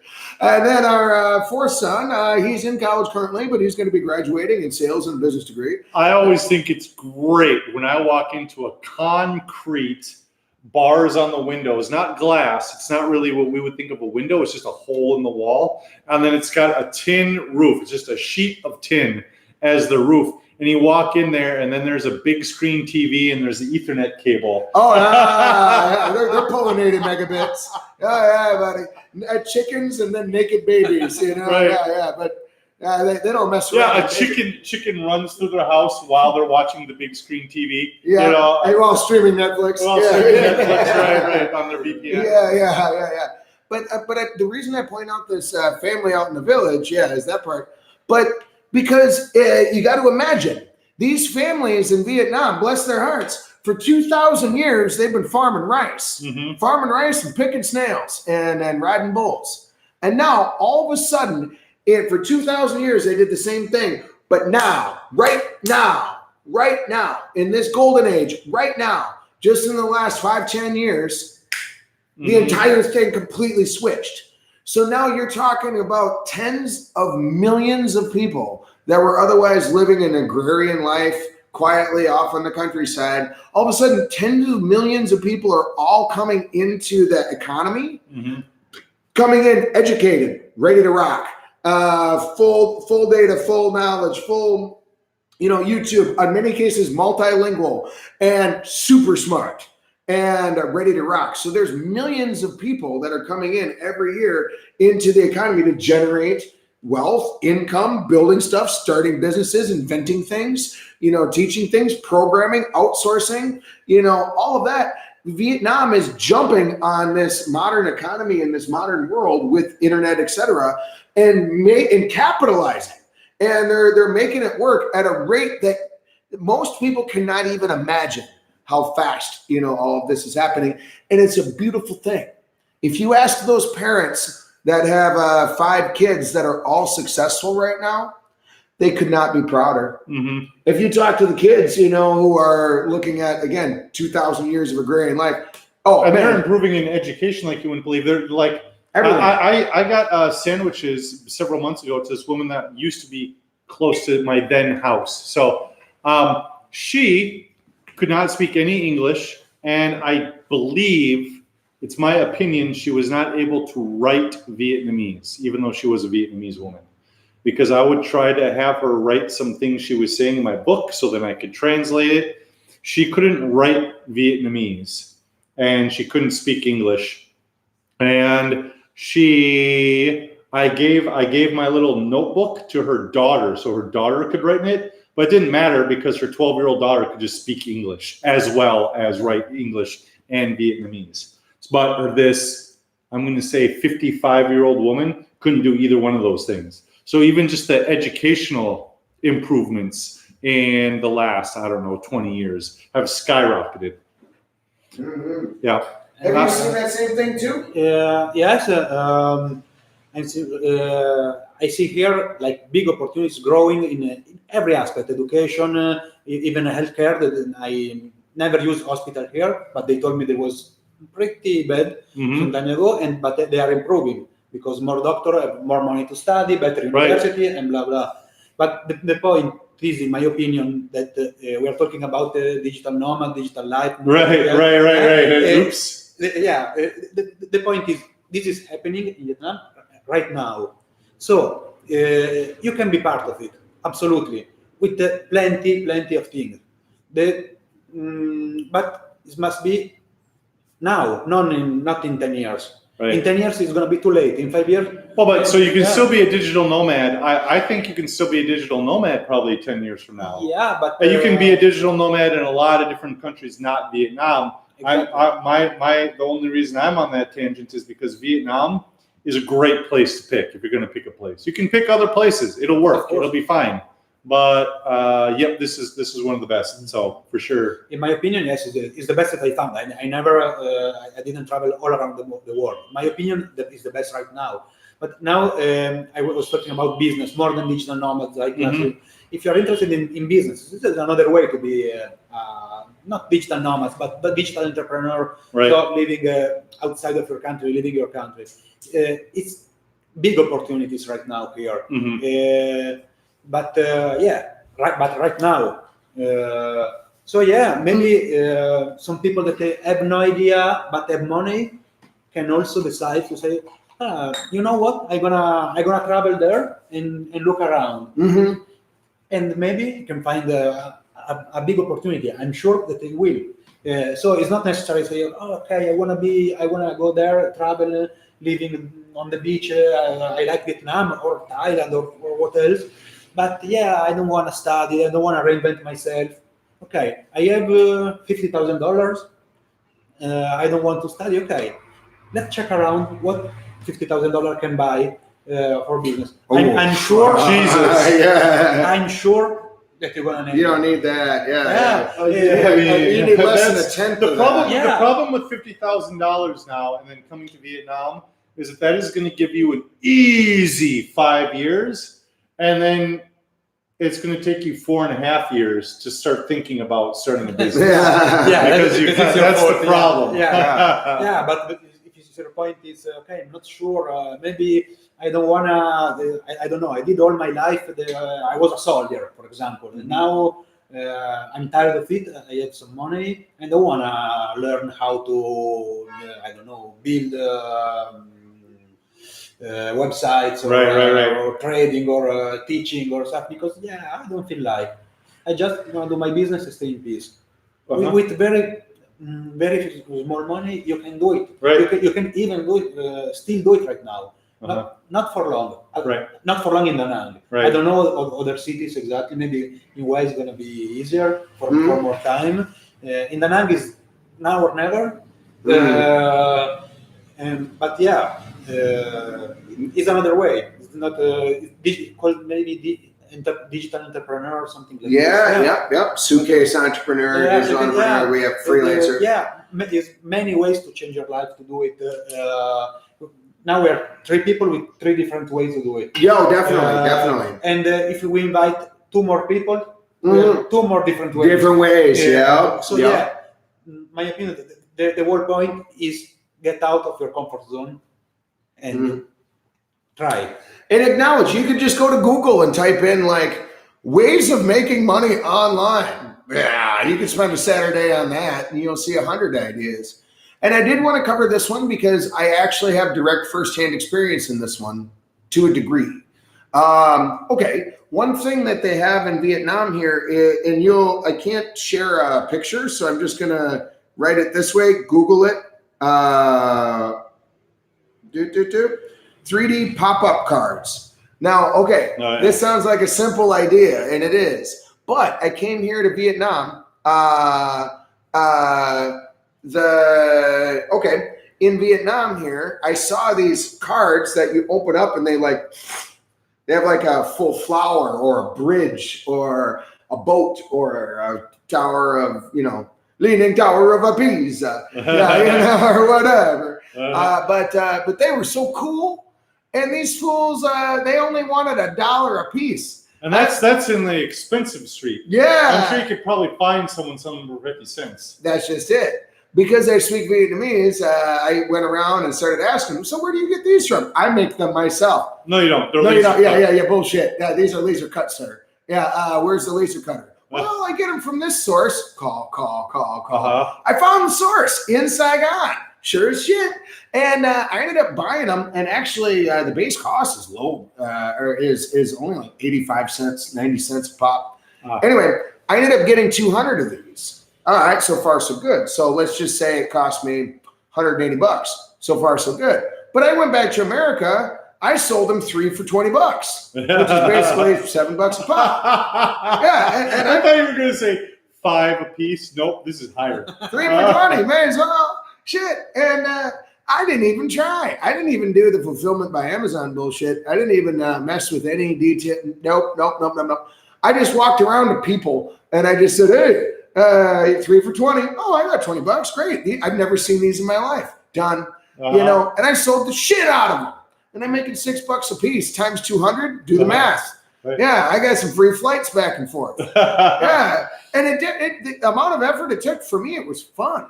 You know, to connect this up, order these, get them from here, guess what people would like, and sell them. Yeah, I enjoyed it. It was enjoyable, but we nailed it. So, bottom line is that I did really well with this whole line of work because I was able to partner up with these things.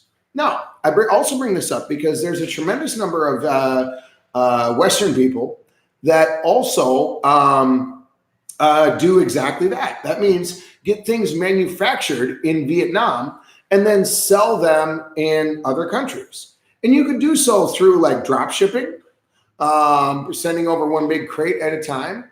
You could do this with, let's say, fake Coach purses if you wanted to, theoretically. Yeah.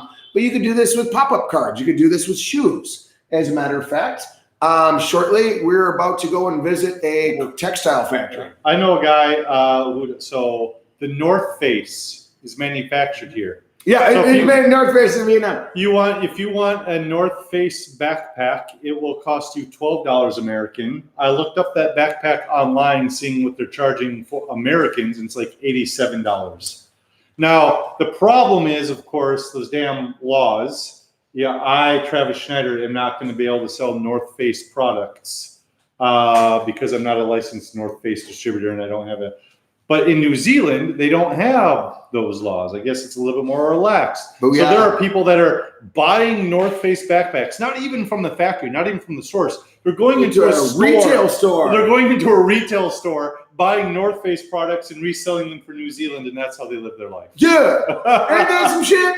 You know, and how hard do you got to work for that? Right. I bet because again, if you partner with Vietnamese people, all you got to do is like talk to a Vietnamese supplier seller guy and be like, just send a crate. Just send a crate to this address in New Zealand, horse around with all the details, blah, blah. They'll line that shit up for you. So in effect, you got to send an email. Obviously send the money at some point, but fundamentally, they'll send them all the way over to whatever fulfillment center that you want. And you can sit back and just kick some ass and basically deal with like an email a month, and this whole 4-hour work week thing is totally possible in Vietnam if you leverage these differences. Mm-hmm. Now, I did want to emphasize North Face, made in Vietnam. Target, ugly sweaters, made in Vietnam. Work uniforms, like the white doctor uniform thing, that you see doctors wear with the pockets here, made in Vietnam. You might have heard of the brand Under Armour. Right.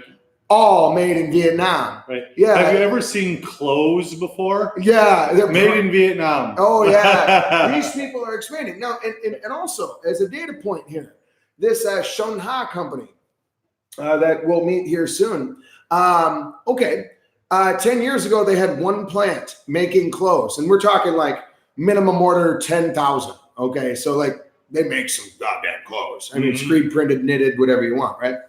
But 10 years ago, they had one plant. 7 years ago, they had one plant.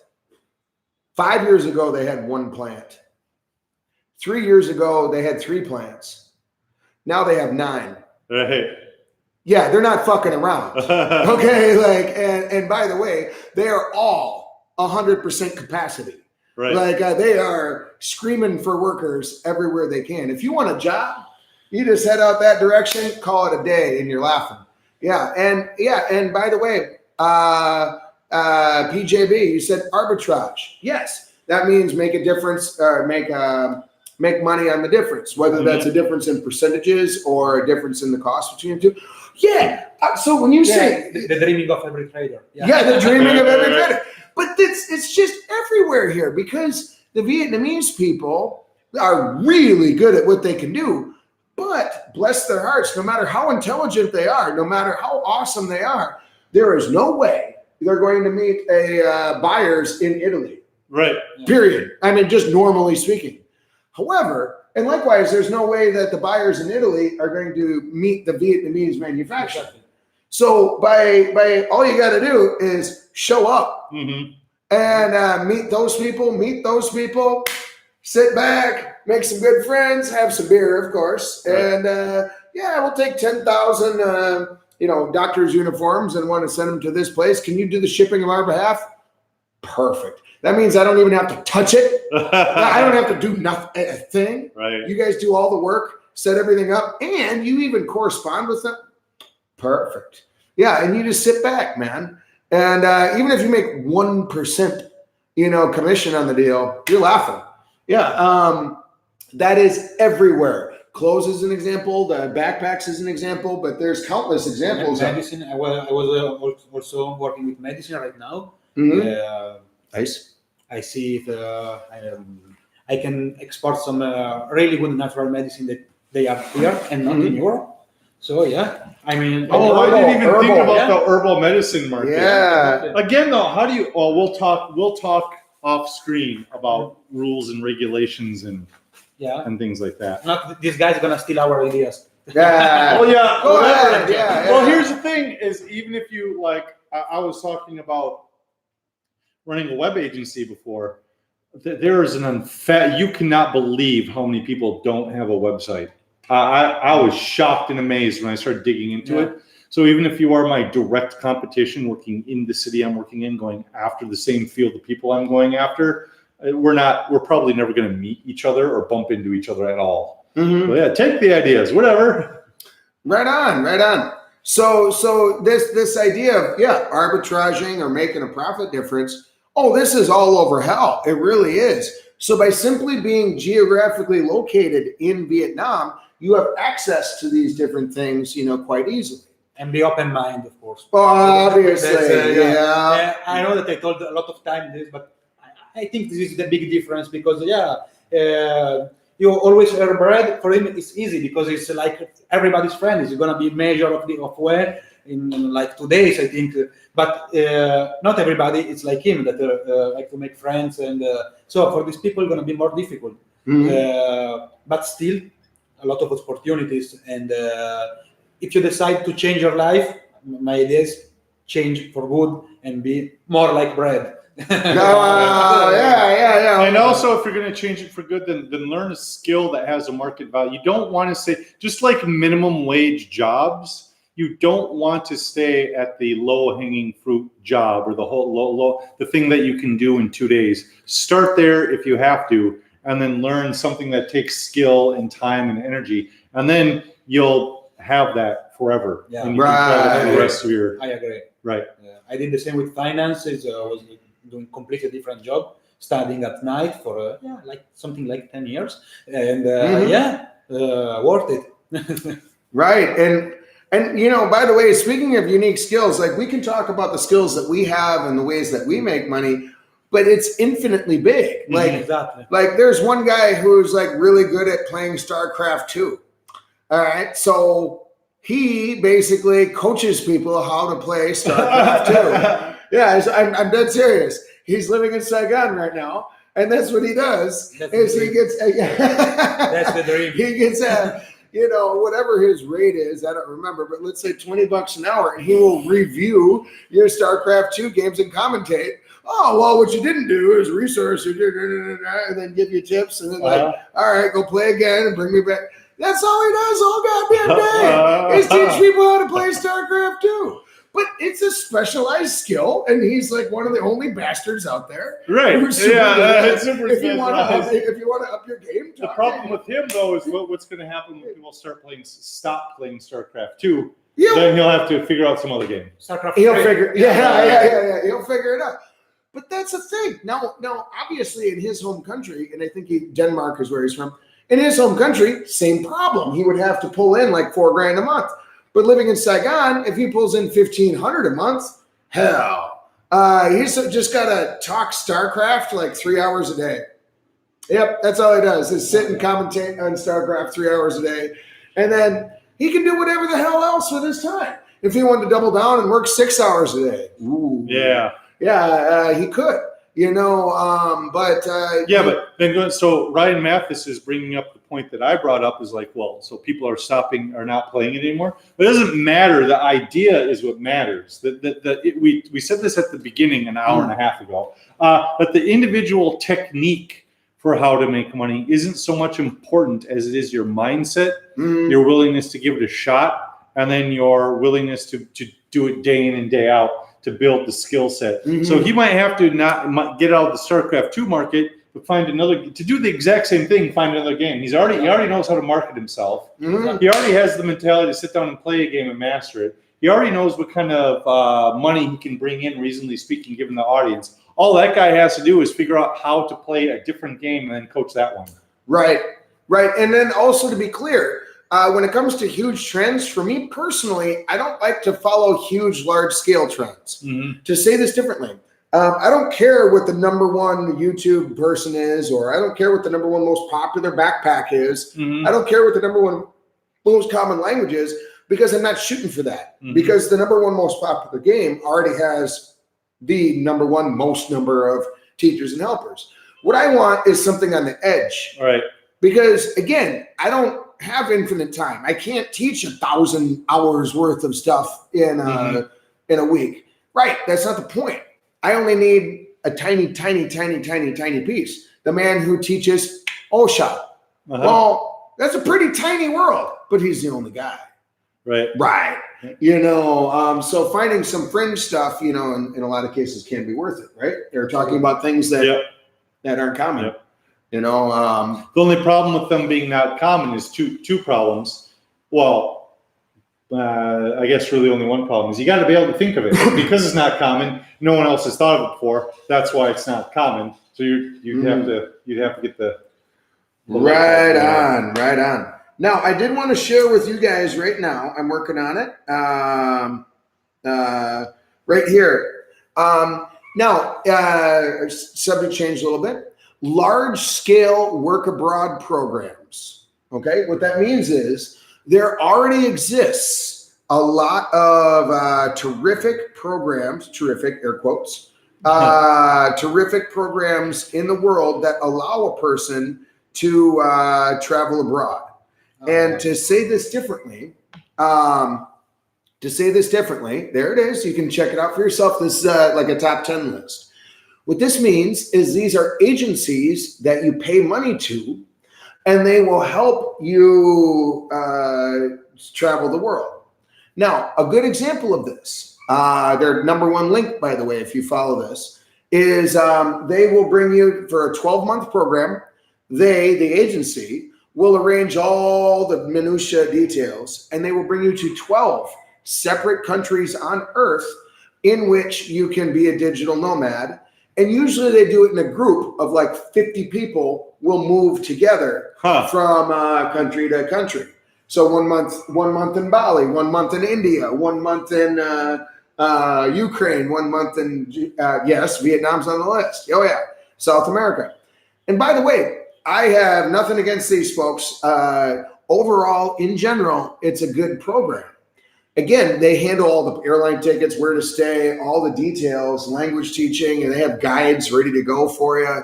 So if your only goal is to travel the world and go to 12 months and make this all happen and then build your business, this is a way to do it, okay? And it's maybe a decent way for a lot of people.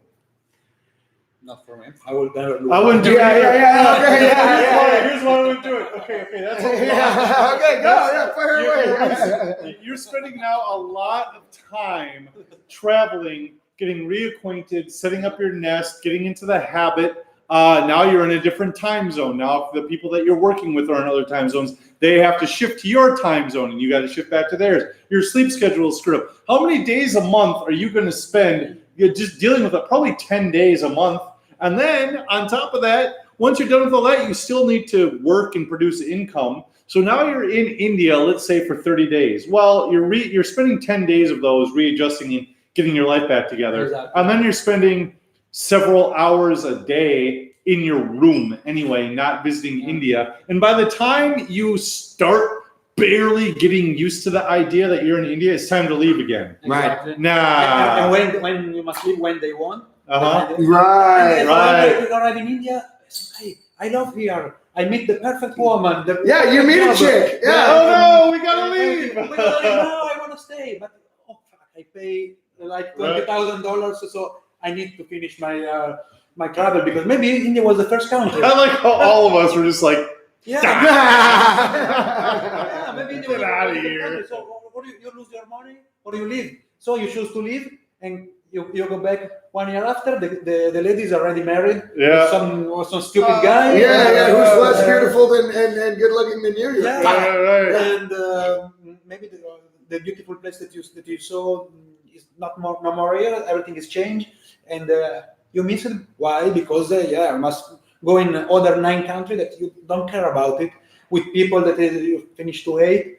But in my opinion, you guys spend 6 months minimum. If you're going to do digital nomad and live in a country, 6 months is the minimum. 2 years is kind of my standard now. Now I know 2 years is kind of extreme and stuff, but you know. But in my opinion, you don't have must not have time limit. Yeah. You choose this, and if the whole point is freedom, right? So now you're tied to a schedule without freedom for 49 other people, and I'm sure just because it's a group of people, there's going to be at least 1 or 2 extreme assholes in that group that you're going to hate. Statistic. Right. So, right. No. Oh, and by the by, this whole shooting match is $27,000. Yeah. Wow. Or come to Vietnam, live for 3 years. 3 years. That $27,000 doesn't include spending money. Right. That's just tickets and living. And I'm like, kind of insane. Yeah, well, $2,000 and you're going to third world countries only? Like, shit. What are you doing with your other 7? It's a lot of plane tickets and hotel stays. Exactly. That's the problem. But in reverse, if you're not sure what are you doing, you can do, for example, Workaway. I don't know if everybody Workaway is a website who after you're gonna you can send it. You can maybe do some work from some hotel or some people that must leave his house and they have the dogs or cats to take care. So basically, you're interchanging some hours of your day of work in exchange of a place to stay and some food. Oh yeah, I've seen something like that. Yeah, it's a great way to explore different countries, different cities in the same country without spending almost anything. If you're not sure, you say, I want to be a digital nomad, but I don't have very big income at this moment, or I still have to build this, but I want to check out if Vietnam is work for me. Workaway.com. Look, I want to go to where this hostel is looking for like part-time cleaner. In exchange, is offering 1 meal per day and accommodation. Yeah, you can show up with zero, is what you're saying. Show up with nothing and already have like. Shoot, my monthly expenditures just went down to $360. Yeah, less. And in the very first second, we're gonna have a lot of friends. A lot of contacts, not just with expat, but also with Vietnamese people, because the owner of the hostel, they are Vietnamese normally. Most of the personnel there is Vietnamese, so it's easy to do everything.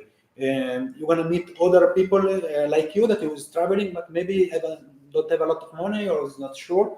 And it's a super soft way to arrive in a new country. And you're gonna cut every problem that you have. Okay, maybe you must share the room with somebody else. If you have 45, maybe you don't want anymore. But so you're gonna find another Workaway. If you go to the website, you're gonna see many offers. Or also, I'm gonna write everything. But also another one is called Trust House Sitter, if I remember well. It's like this, but even better because you just take care of the house. If I have a house here and I go 3 months in Italy, for example, to see my family, I say, okay, I want somebody trust that I know the person, so the website guarantee for you, and they take care of my house, of my cat, when the 3 months that I'm away. And It's like house sitting, yeah. yeah, house sitting. You don't pay anything to live. You have a kitchen, and I can introduce you all the stuff. It's you see, there are many ways to travel to find opportunities. Now I'm gonna write. Right on. Yeah. You write that up. And PJB, Digital Nomad Institute. Thanks, man. Yeah, that's really useful. I think that'll be useful for other folks. And as far as you described it, and we'll look into it, of course, is they pay you to learn how to be a digital nomad using their skills on a class project that brings in profit for you and them. Yeah. Right. Thank you. There is... right on, free tuition. Right. So there's options for people. I mean, if you have no idea where to start, where to begin, and what to do, well, I'm biased, so I'm going to say, call me. Okay, this is what I do, and I consult. And by the way, my first 2-hour consulting session is free. I'm not a hard salesman here, Right. but I love helping folks. Now, option 2 is dropping 27 grand. All right. And we were discussing while you were out of the room, you're going to be running your business ineffectively if you're traveling all the time and getting used to new cities and making new friends. Right. Like, so much of your time is going to get wasted. I don't recommend that. Right. Anytime I hear, oh yeah, they pick your flights and choose your hotels for you, I'm just like, yeah, but I could do that for cheaper. Well, fuck yeah. Right. I mean, you're not saving me time. Right. Yeah. By the way, I got a deal for all of you guys for 26 grand.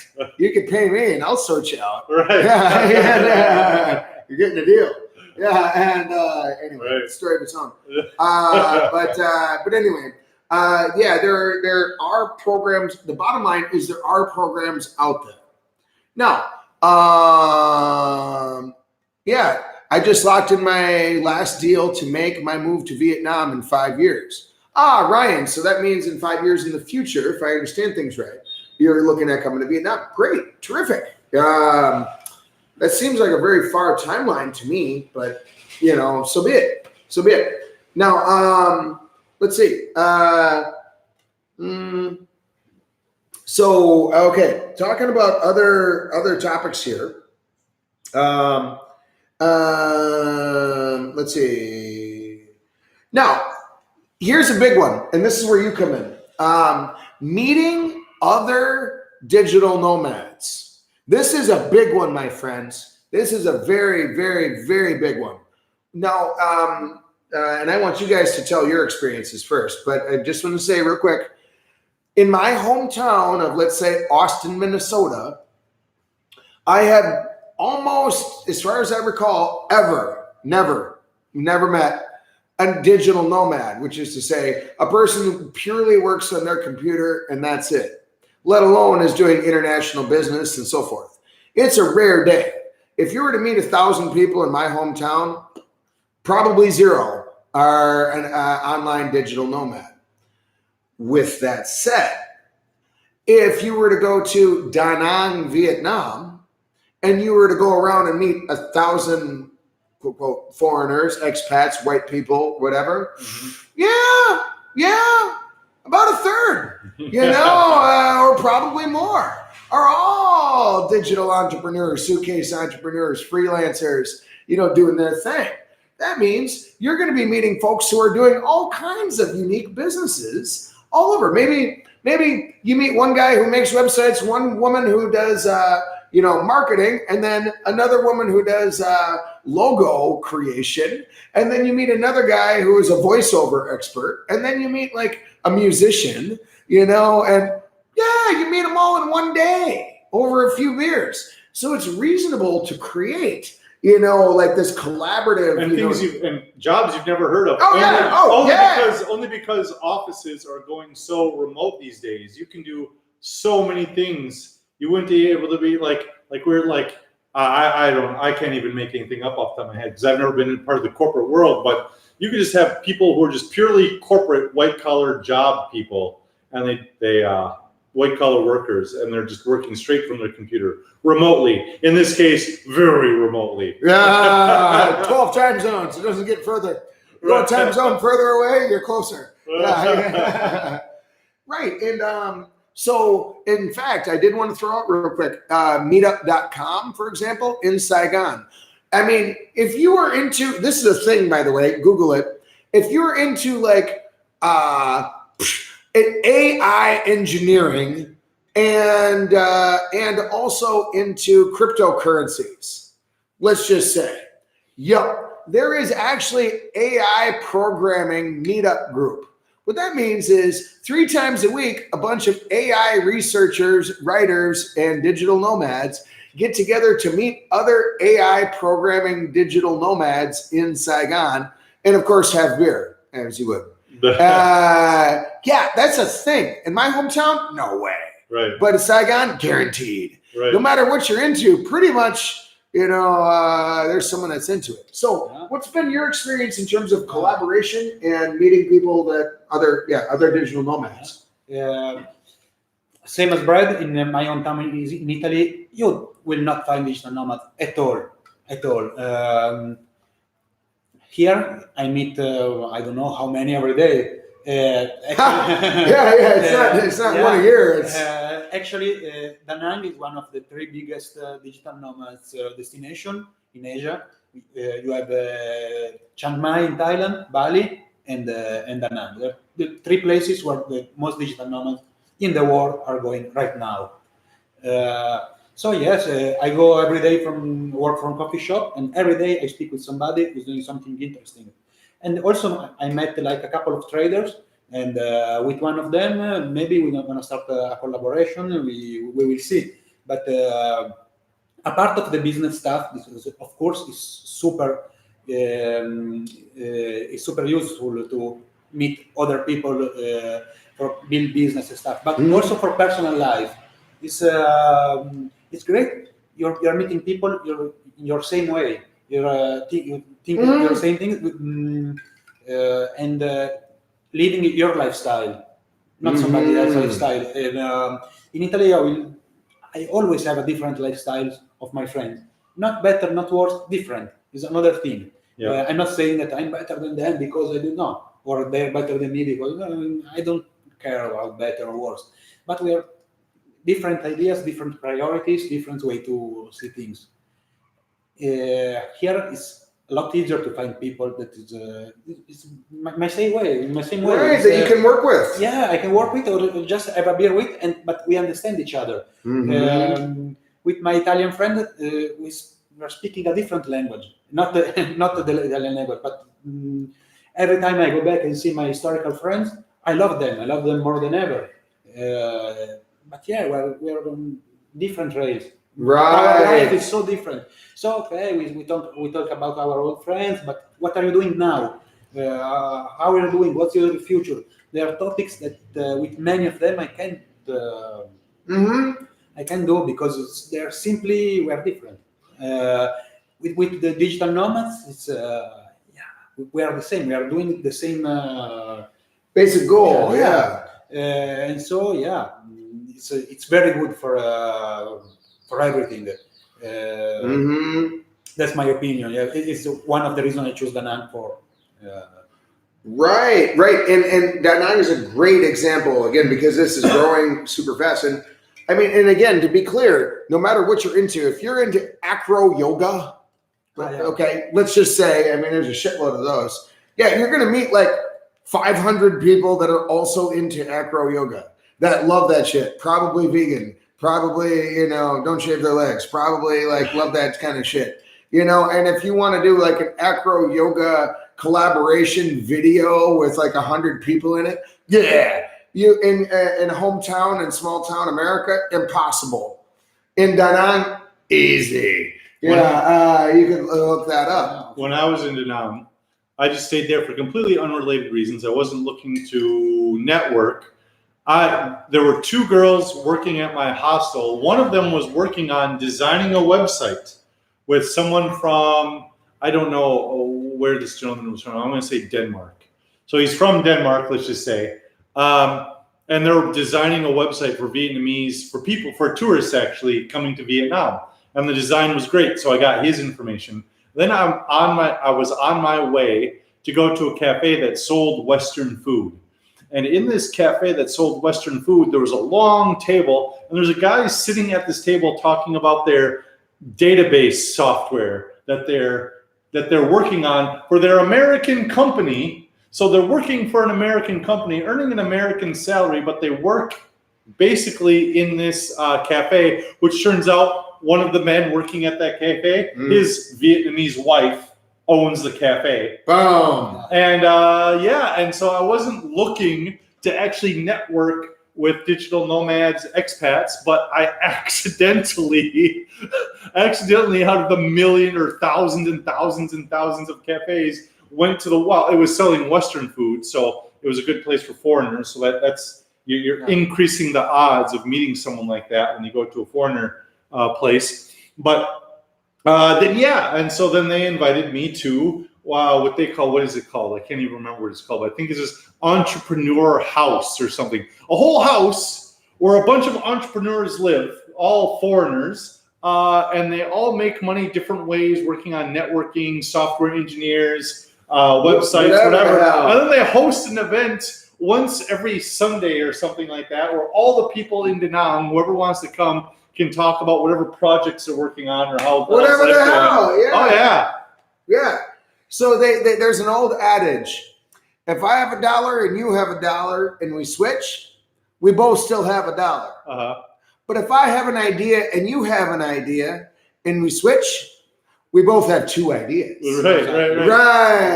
And it's that same idea, but scale it up. Right. Yeah, here's 10 people here with 10 different ideas. So hell, if you don't have any skills whatsoever, if you don't know what you want to do, if you don't know how you're going to make money, if you've never really used a computer to any high degree at all, you could just come to this entrepreneur shop, sit in the corner, and a year later, you'll have an idea, people to work with, money, skills that you need. In the meantime, you can teach English for that year to survive. And during that year, build up everything you need to know, including the network of people and the distribution to become a non-English teaching digital nomad. Right. Exactly. And inevitably, there's going to be someone that needs your skill, whatever that happens to be, for something. Right. Are you able to do data entry? That means, are you literate in the English language? Terrific. Perfect. I hate that. I would pay someone to do that. Yeah. Read this text and type it here. That's it. I would love to have a bunch of people that have no idea what the hell they want to do in life, and they want to be a digital nomad, but have no idea how to do it. Perfect. You're hired. Yeah. I will train you. You'll make a little bit less money than me at first, but I'll pay you the little less money. You don't have to, and I'll train you to do it. And then as the year or years go by, you'll be so skilled and proficient at it, you won't make less money than me. You'll start your own thing. Right. And it's worth underscoring, by the way, that the way the world is moving right now, there's infinite opportunity and infinite money in the digital space. What that means is, I am delighted to sit around and teach 1,000 people how to make money online. I'll teach 1 million. I'll actually open up my entire book, every secret, everything that I do, and I would gladly share that with everyone on earth for free in order for them to make money. Because you know what? They're not really going to compete with me anyway. Right. Because the total number of customers, regardless of space, is infinite. So we don't got to worry about that competition thing. That's what I was saying about the whole online marketing space that I'm in. If I teach 1 million people how to do exactly what I do in the space that I'm in, I still, I'll just move spaces if there's competition. Yeah, you don't put a dent in the demand. Right. Exactly. Yeah. It's the same with my field. I can teach to, I don't know, and I will teach in the future. But no problem. We are competing against the big banker investments. Right. So they're partners, not competitors. Yeah. Absolutely. I can teach to how many people I want, but will not affect my ability to make money, because we are opposite to the big bank. So yeah. Right. And stuff. And talking about teaching, I told that I will teach how I trade in the future, my trading stuff, my trading ideas. I will teach to diversify my income. Okay, and be a digital nomad for this is very good. Why? Because, for example, today I met Travis that is doing website. So just 5 minutes before the live stream starts, I told you, website. I'm gonna need a website in the future. Let's talk about it. Right. And it's and a Monday morning. And 1 minute before, I was talking about when I'm going to send a client an invoice for work that I did while I was having breakfast with him, and while we were getting ready for the live stream. I'm doing the whole live stream thing, but then I'm putting my face down on my phone, answering questions, and then the guy that I hired to do the work, sending him messages, sending the client messages, and yep, I'm billing an hour for that, and I'm talking about when I'm going to invoice. And then Brad was like, okay, we're starting the live stream. I'm like, just one. Oh, okay, and now we're going to talk about the thing that I was just doing. Yeah, right? you just got paid. Right. You know, you build an hour's worth of work while sitting here on your phone occasionally and casually. Right, exactly. Right. Yep. And that's not weird to me at all. Right. Yeah, that's totally fucking normal. Oh, yeah, of course. Yeah, Right. You know, when I'm going out to lunch with my friends here in Hawaii City, like Sam McCall, for example. Yeah, he occasionally, like let's say once every 20 minutes, he'll be like, pardon me, finger up, phone out, copy, paste, copy, paste, copy, paste, copy, paste, copy, paste, phone back. Yep, he just made $20. This group wants a private car from this city to this city, and that just happens to be his gig. You know, and I can line this up. I have an auto response message. Okay, sent this here with the cheers on the bottom end. And then as soon as I sent that to them, 3 minutes later, they sent me a confirmation, forward to the hotel, and then they book everything, and then the private car will pick them up, and everyone has everyone's phone numbers, and life is good, done. Right. $20, and you can count it in number of taps. There was probably less than 30 taps of the screen. Right. Yeah, and he just made $20. Now Sam is a digital nomad, arguably, you know, but he also partners with Vietnamese people and works with Vietnamese companies and so forth. And so he's the middleman between foreigners and Vietnamese companies. Great, and he's killing it, just crushing it. He's making like $2,000 a month, just crushing it. And he makes more money than like all of the other Vietnamese people at his company combined. Mm-hmm. Yeah. That's not uncommon. Yeah, it's not uncommon. And a lot of days he doesn't even show up in the office. Now, he just goes to a coffee shop or goes to a bar and then orders beer and coffee and sits there. And yep, every 10, 20 minutes, pulls out his phone. Tap, tap, tap, tap, tap, tap, tap. Yep. Yeah. That's normal. That is normal out here. So what we're really talking about here, this digital nomadism, if you play your cards right, and if you are good at what you do, and if you can do something different that Vietnamese people can't or other normal people can't, if you've got something to offer people and you have a certain skill set, you can make it happen. Yeah. Absolutely. Yeah. Or I think there are another way. For example, some people say, okay, but I don't like risk. I'm not like an open person. Right. I don't want to go there and meet people and do this. I want to be sure. I need my safety. Yeah. You know? So, are you sure that your actual job is you can't do it by remote, by computer? I don't know, but many of the jobs today you can do it. You can just speak with your boss and say, yeah, okay, you give me $3,000 every month. Give me half, and but I don't show in the office. Never. Or maybe if you have a big meeting, sometimes once a year I come back home and I'm gonna come back in this period where we go to all this meeting, all the personal stuff. But most of the job you can do absolutely remotely. And if your boss, if he's open-minded, will be very happy to pay you less money and don't take you in the office. And also, he must understand that it's better for him too, because if everybody works by remote, he doesn't have to pay the office. Yeah, they don't rent on the office. And you're gonna spend less for the employees, less for everything.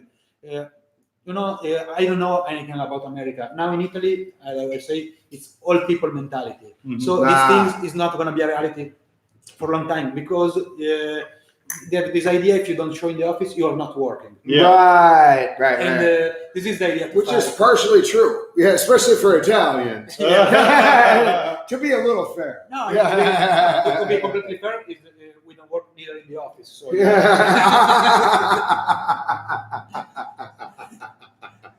yeah. Well, okay, and actually that's a good segue because I wanted to point out my sister as an example. Okay, and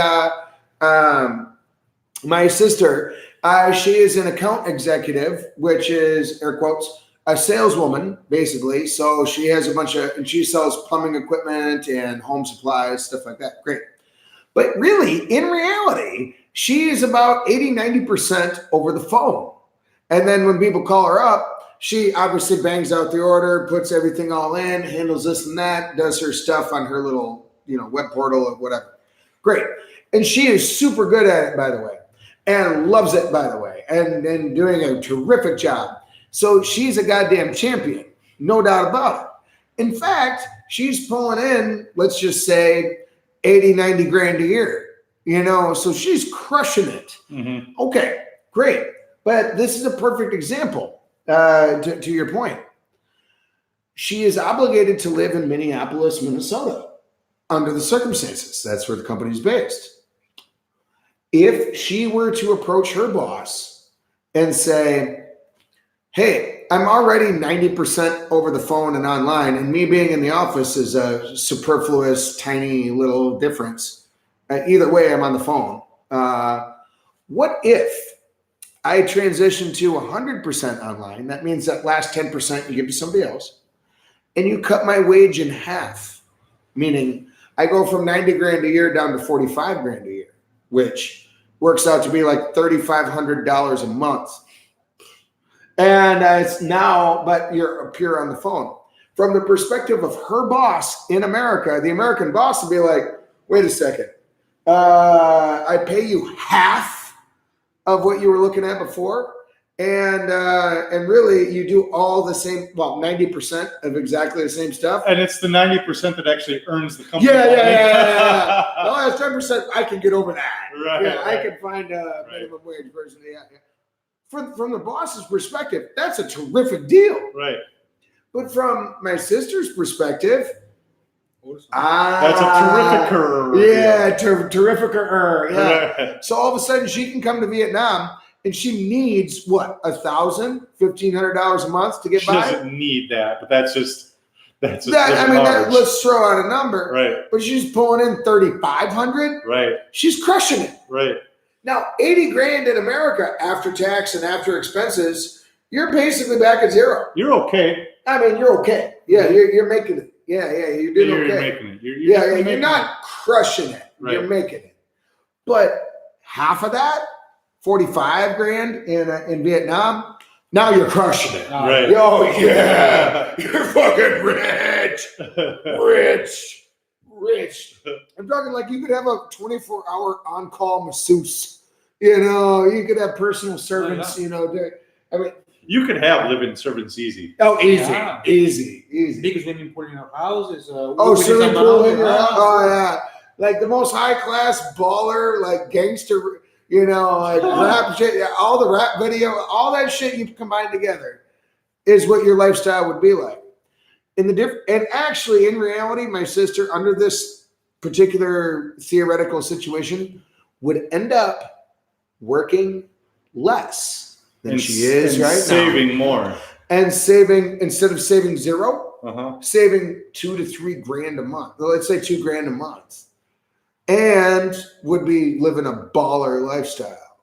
Because of this little switch. Yeah. Oh, I would if she wanted imagine. to go back to America, she could still do that, get a similar job, but now she would have tens of thousands in her bank account. Yeah. Right. And we're talking about to half the price. That is not, in theory, is not fair because you are doing the same job. So half the price is to convince the boss to do it, but you could ask for 80% of the same instead of 80.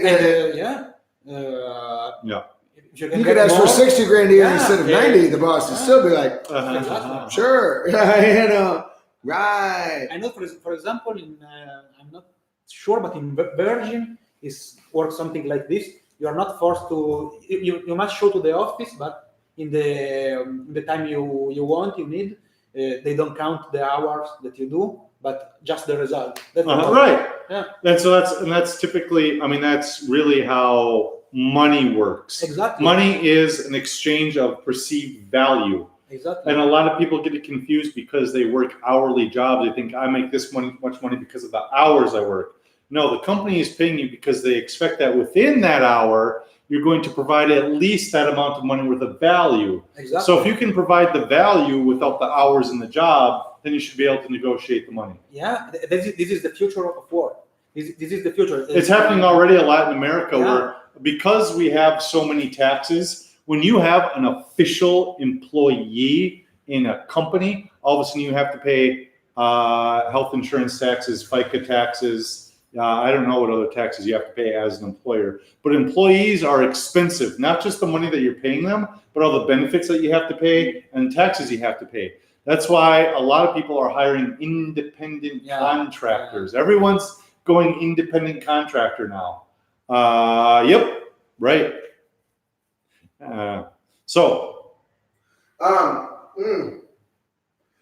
Tax exemption. Oh, well, I don't know much about the tax exemption because I haven't been able to take it yet, but this year I will be able to. The first, $115,000 American dollars that you earn is tax-free if you're not living in the United States of America. So they're basically, you're not using their infrastructure, you're not using their services. Apparently the agreement there is for the first 115,000, you owe us nothing. Yeah, that's a good deal. Yeah. And I don't owe the Vietnamese government anything because I don't live here technically on paper. I'm not a citizen here, things like that. Maybe they might change that one day, but for now they have not yet changed that. So I don't owe so I pay, I legally, according to all legal precedents, don't have to pay any taxes, period.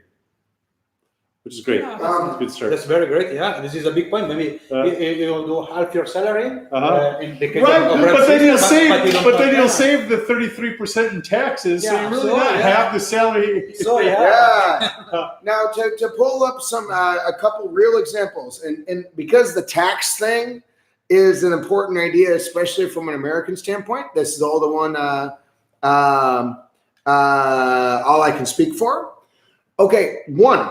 I got a buddy of mine from Sweden, and because of Swedish taxes, if you earn more than, let's say, 60 grand a year, their tax percentage gets ridiculous. And I'm going to be wrong when I say this, but let's just say like 70%, or some absurd number, right? So my buddy Yoki figured out that he just works 6 months a year and gets like $59,000. And then just stops working. Right. Peace. All right. And then he goes to the Philippines for 6 months a year. Right. And then, and he got bored with fucking off for 6 months a year sitting on a beach, just rich as hell. So he got bored. So then he decided to become a scuba diving instructor. So now he got PADI certified. So now a few times a week, he takes people out scuba diving. Oh, he's got to work a little bit. Oh, I'm sorry for him. Yeah, the poor guy. Yeah, but actually, to compare working 6 months a year versus working 12, as a matter of fact, when you're done with expenses, renting a house and having a car and all this in Sweden, actually, he comes out ahead. He comes out ahead. So by not working 6 months a year in Sweden, he's nets more money at the end of the year than if he were to work 12 months. Right. Isn't that weird? But that's true. Now, similarly, if I were, let's just say, working online in America, and I were making 80 grand a year in America, working online as a consultant or otherwise, terrific.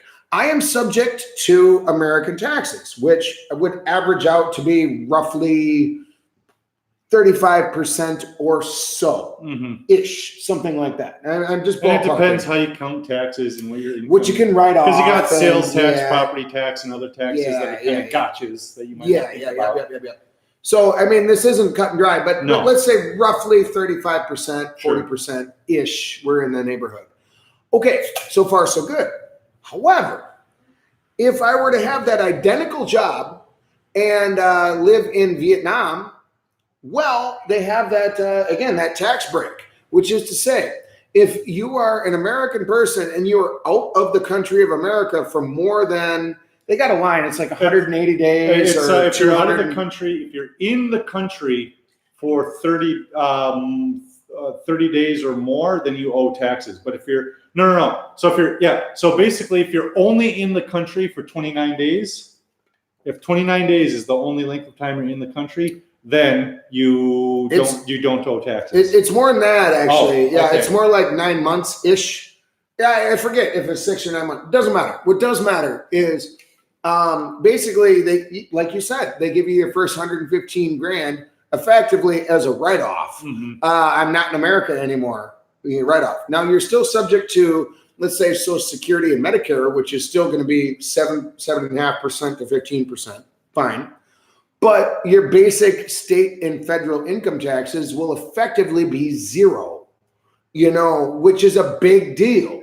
So what that means is, to use an apples to apples comparison, let's just say if you're making 100 grand a year working online in America, well, 40 grand of it is going to disappear roughly. Mm-hmm. So you're left with 60 grand. However, if you were to do exactly the same thing, but just live in Vietnam, it drops to more like 15 grand or less. Right. So all of a sudden, that's a magical extra like 25 grand that you just magically have because doing the same work for the same companies, earning the same money at the same bank, doing everything all identically because of the tax difference between the two. Yeah. And by the way, the numbers that I'm quoting is based on personal experience, speaking with accountants in America, actually doing my taxes while I'm here in Vietnam, blah, blah, blah, blah, blah. So I'm just going off of what I know. Regardless of the exact number, the bottom line is by starting an online business and or being a digital nomad in Vietnam, you're better off than being a digital nomad in the United States because of the tax reason. Mm-hmm. So I just wanted to throw that out there, and the difference is not small. And okay, it's not like small. You're better off in not America than you are in America, right? Because you don't have to be in Vietnam. You could be in Ukraine again, and it's the same rule that applies. Yeah. You can do the 12-month jump around thing too. Yeah, but you don't want to do that though. I mean, theoretically, actually, if you are 20-year-old, very young, you can. Hey, for the right person, that 27 grand for that year abroad thing makes sense. For the right person. And as a matter of fact, once again, to use this example, if you're pulling in 100 grand a year, actually, tax savings alone, it'll probably pay for itself. So. That is a very worthwhile thing to mention to folks that there are some solid reasons for moving here, and taxes are one of them. Mm-hmm. I mean, shit. Let me just ask you guys directly. I want the big number, buddy. What is the total number of dollars in taxes that will go from your bank account in your possession to the American government? IRS possession in the year of 2019? I have no idea yet. I haven't sat down and figured it out. What would be your guess? Maybe 1,000 because 15%. Right. Yeah, about $1,000. Not too absurd. Right. Yeah, but no. Another number. When you were doing blue collar work, how much in taxes did you pay per year? I can't even tell you because it gets taken directly out of your check. And then, you could look at it every day and then have it on a spreadsheet and have it on a chart. But I wasn't that well organized, and I thought it would only make me angry. Ballpark anyway. 10 grand? Oh, no. 10 grand a year? Ballpark, 10 or 15 grand a year. Right. And right. And that's when I was making 45 grand a year. Right. Right. So the Right. difference in taxes alone Mhm. pay your expenses here in Vietnam. Right. Am I wrong in saying that, or is Right. that ballpark about right? That's about right. Yeah. Right. If I just kept my taxes, I could live here a year. Right. No problem. Right. And by the way, I'm advocating paying your tax and paying what you owe. Uh-huh. Okay. I'm not about No, but the difference is you owe less. Yeah. You legally owe less based on the American system in particular. Yeah, but what's your thought on taxes? Do you pay less tax now than if you were in Italy, or is it about the same? In theory, it's about the same. In practical, I pay less because the Italian style, it's not like America. Right. Let's say I got an offer you can't refuse. Because corruption. Right. No. Yeah, That's what we were saying before. No, yeah. The point is Italy is trying every day to suck all your money. Right. And living outside of Italy is a good way to don't be so sucked. Right. When I was there, more or less 50% of my income was in taxes. Here, living outside is different. I still have to pay them, but I can use tricks to pay less. Let's say this. Right. Well, as we all can, and this is one of the tricks, that we're talking about. So anyway, this is a major factor. That a lot of people just straight up come out ahead. Once they get out here, the tax is a major one. Medical expense is a major one. But yeah, infrastructure expense. Said differently. In Vietnam or in America, I would have to rent an office, rent office space, rent desks, and then I would have to be incorporated, Mm-hmm. and then I would have to insure that shit, and then I would have to again pay all my taxes surrounding it, et cetera, et cetera, et cetera. However, if I were to start a business in Vietnam, well, we're sitting in my office right now. All right, we just start. Yeah, you want a desk? Sit there. You want a desk? Sit there. No incorporation, no taxes, no rented space, no nothing. I work from a coffee shop normally. Yeah. Right. Or from the beach sometime when the weather allows. So yeah.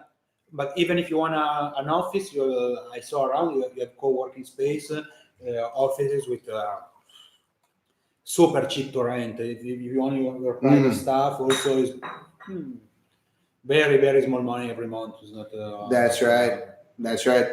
By the way, I did want to throw out there, I had a lot of folks ask about WeWork or shared working space or co-working space and so forth.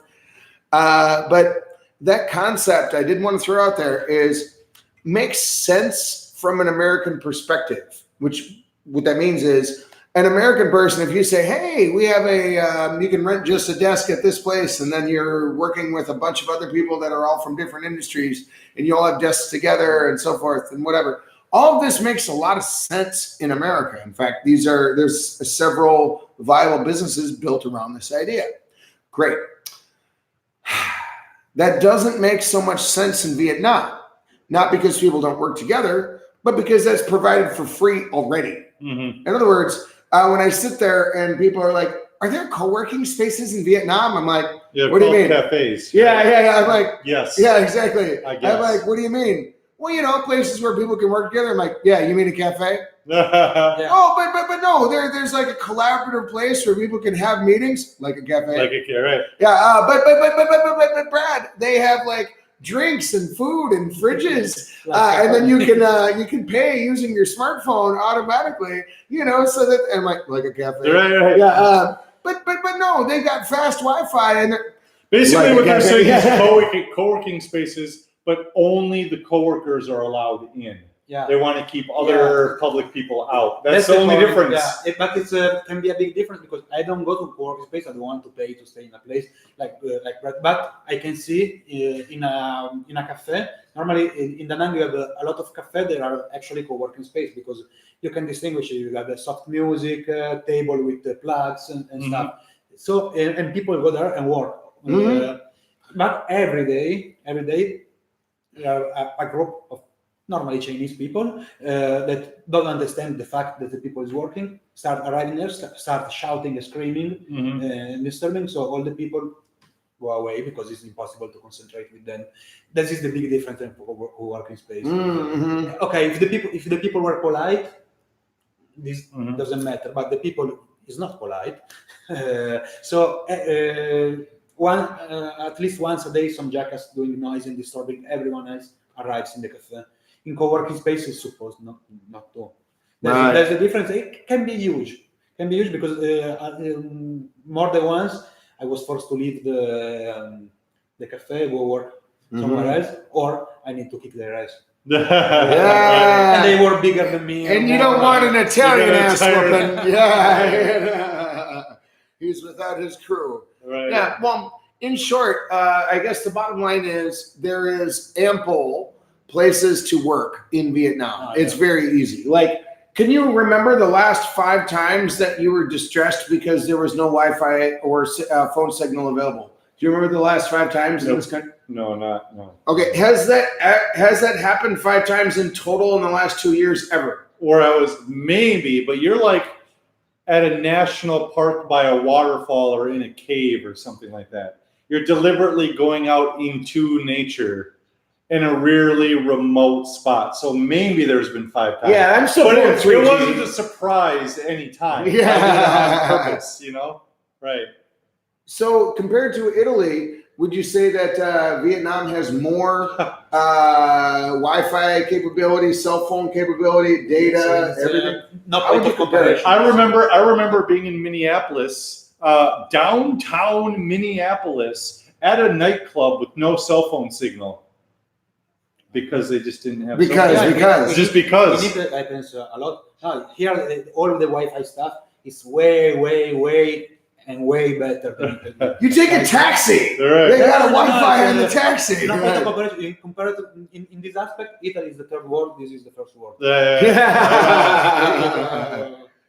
So availability of internet. I mean, that's again. And speed of internet. Oh. To use an Italian pantomime. Yeah. The speed is amazing.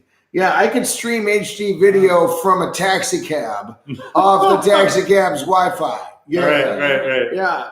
If I'm in Vietnam traveling by motorbike and I go, and this actually happened south of Dalat, I pulled into like a rubber plantation. Okay, that means like rubber trees everywhere, dirt floors, chickens, naked babies, people on motorbikes, concrete, walls on a, I pulled 40 megabits. Yeah. Oh yeah.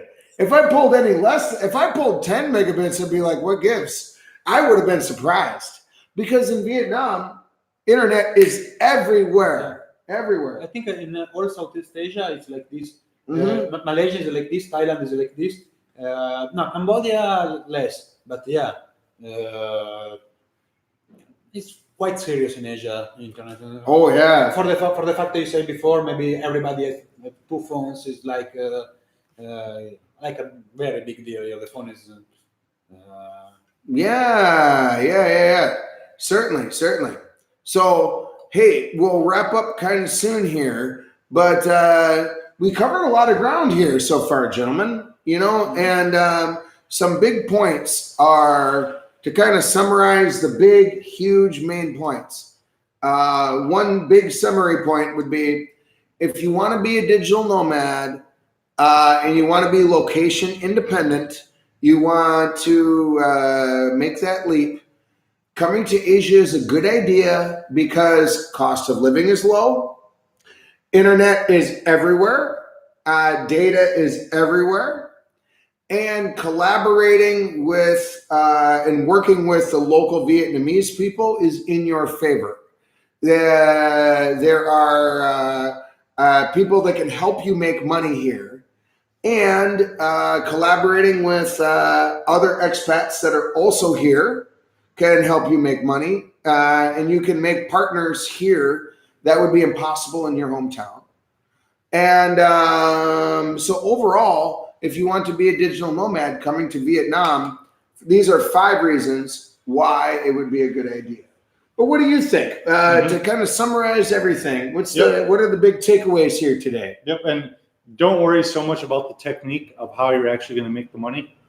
Yeah, again, you have to. It's going to be emotional mastery. You're going to have to master yourself to get yourself to actually do something and learn a skill that you don't currently have. It's probably going to take many skills you don't currently have. So the biggest issue with becoming a digital nomad is just changing as a person. That's going to be, and the technique almost doesn't matter. You can go on Google and Google how to do it. So that's not a big concern, but you gotta master yourself, master your schedule, master your own habits and your mentality. And then you can, get it done. Yep. Yeah. And overall, would you say that you're happy with your decision to be a digital nomad in Vietnam? Yep. Yes. Yep. So would it be reasonable to say that in 3 years ago, you're going to throw away everything you've got, or could probably on a similar path to what you have now? In 3 years from now, throw away all my physical stuff? Throw away Vietnam, throw away your work that you're doing right now. I might switch countries, maybe. I might switch countries, but no, I'm not going to throw away what I'm doing right now. I'm not going to change it. Right. Okay, so the business itself that you're building for yourself. Yeah, I'm going to keep that. That's right. Good answer, man. Yep. So likewise, I mean, what are your thoughts? Like I said before, if you want to be a digital nomad, change your life, just do it. Don't overthink.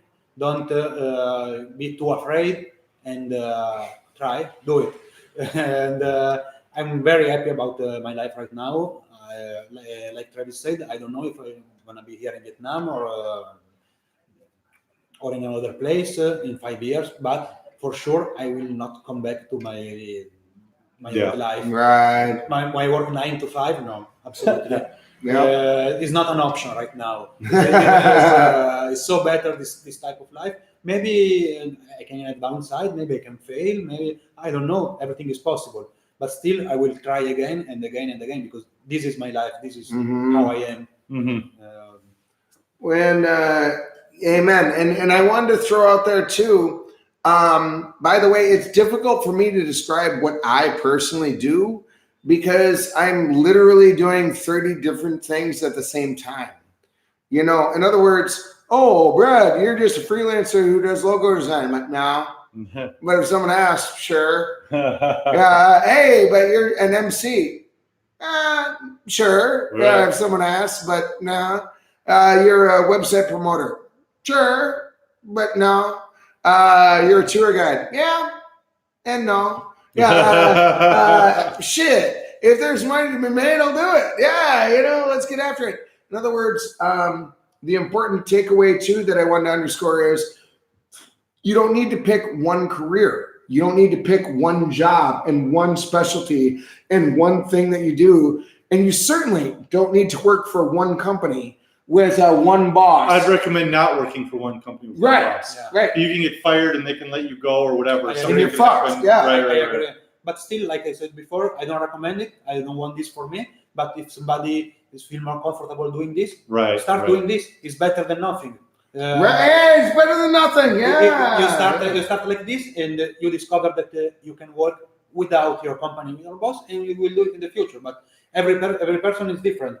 So if this is your excuse to don't do it, don't take this excuse. Take your boss, your work, and do remotely. Right. Your life will become better once you go remote in a lot of different dimensions. And it is less scary than you think. And it is actually more guaranteed than you think. If I were to stick with one company at home and be an employee at one company, it feels more stable with air quotes. But in reality, that's less stable. If instead I'm working with 30 different gigs in 30 different industries with 30 different groups of people at any given time, now that's actually more stable. If I have a tiff with somebody or there's something I don't want to do, sweet. Right. Yeah. That's the ultimate freedom, just being able to tell anybody, there's just go jump in the lake. Jump in the lake. I really don't like this person I'm working for. This client is kind of a douche. Okay, bye. Peace. Yeah. When I want to go on vacation, I don't have a boss to ask for a vacation. My vacations are not dependent on one guy and one outfit and one company and one whatever. No, I take a vacation. Granted, I got to send 30 separate messages to 30 separate groups of people. Man, it takes an hour. But for the most part, by diversifying and having a diverse set of skills and doing a diverse set of freelancing things, in effect, you're stabilizing yourself such that if one really takes off, capitalize. If 3 of them make you zero money and you're losing money and they're a big hole, drop them, And so in reality, by being a freelancing digital entrepreneur, your life becomes more stable and becomes more what you want it to be. Exactly. And another thing, a lot of people say, no, I'm going to miss home. I don't want to work remotely because I want to stay with my family. Okay, work remotely doesn't mean first go to Vietnam on the other side of the world. Yeah. You can stay home like most of the time, and when you want, do your travel, but not a 1 week travel like, okay, I need to take pictures. Okay, this is 1 week and then I will never see this place again. Okay, let's go home. Mm-hmm. Okay, I like here. Maybe I stay 1 month. You miss home, you go home. This is right. This is location free. So it means you are free also to stay home if you want. Right. This is a point that a lot of people can you can miss. Yeah. Sure.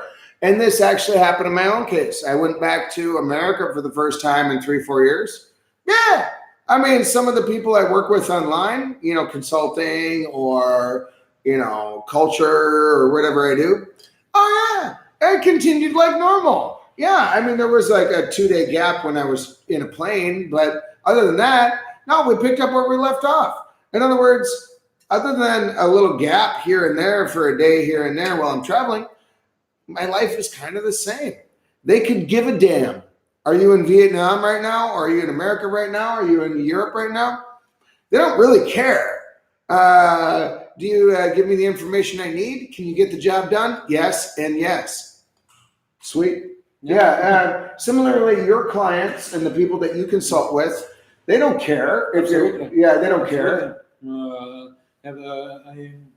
I had this very clear in the very first moment. Okay, I'm gonna collaborate with you, be your advisor, but I will never show in your office in my life. It's okay? Perfect. We don't care. Yeah. Perfect. Deal. Right. Also with my private clients, same. I'm traveling, so we have time difference, so you will not be able to call me at night, for example, Italian night. Okay, no. Evening, I will be asleep, but in the morning I'm available. So it's okay for you? Yeah, absolutely. Okay, perfect. Yep, and that is a fact where there are some cases where I have some of my clients that want consultation, but it's like midnight America time.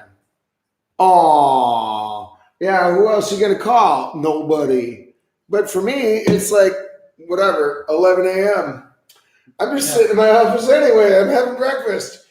Perfect timing, bro. I got all the time you want. Right. So anyway, any other last thoughts, buddy? Nope. All right. Rock on. Yeah. So I want to thank you guys for checking everything out here today. And yeah. And thank Long Dong, of course. He's been shredding it out here and got a lot of future years. And thank you too, Martino. Yeah, for joining us tonight. Hopefully this was useful to you guys. And hopefully you know that there's more options out there than just the top 10 Google list.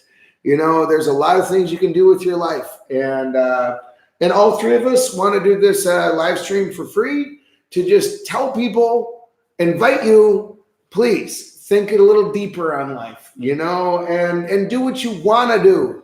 Get some time freedom, right? Absolutely. Yeah, be free. Well, anyway, cheers, guys. Bye. Yeah, enjoy your damn self. Bye. Yeah. We'll call it.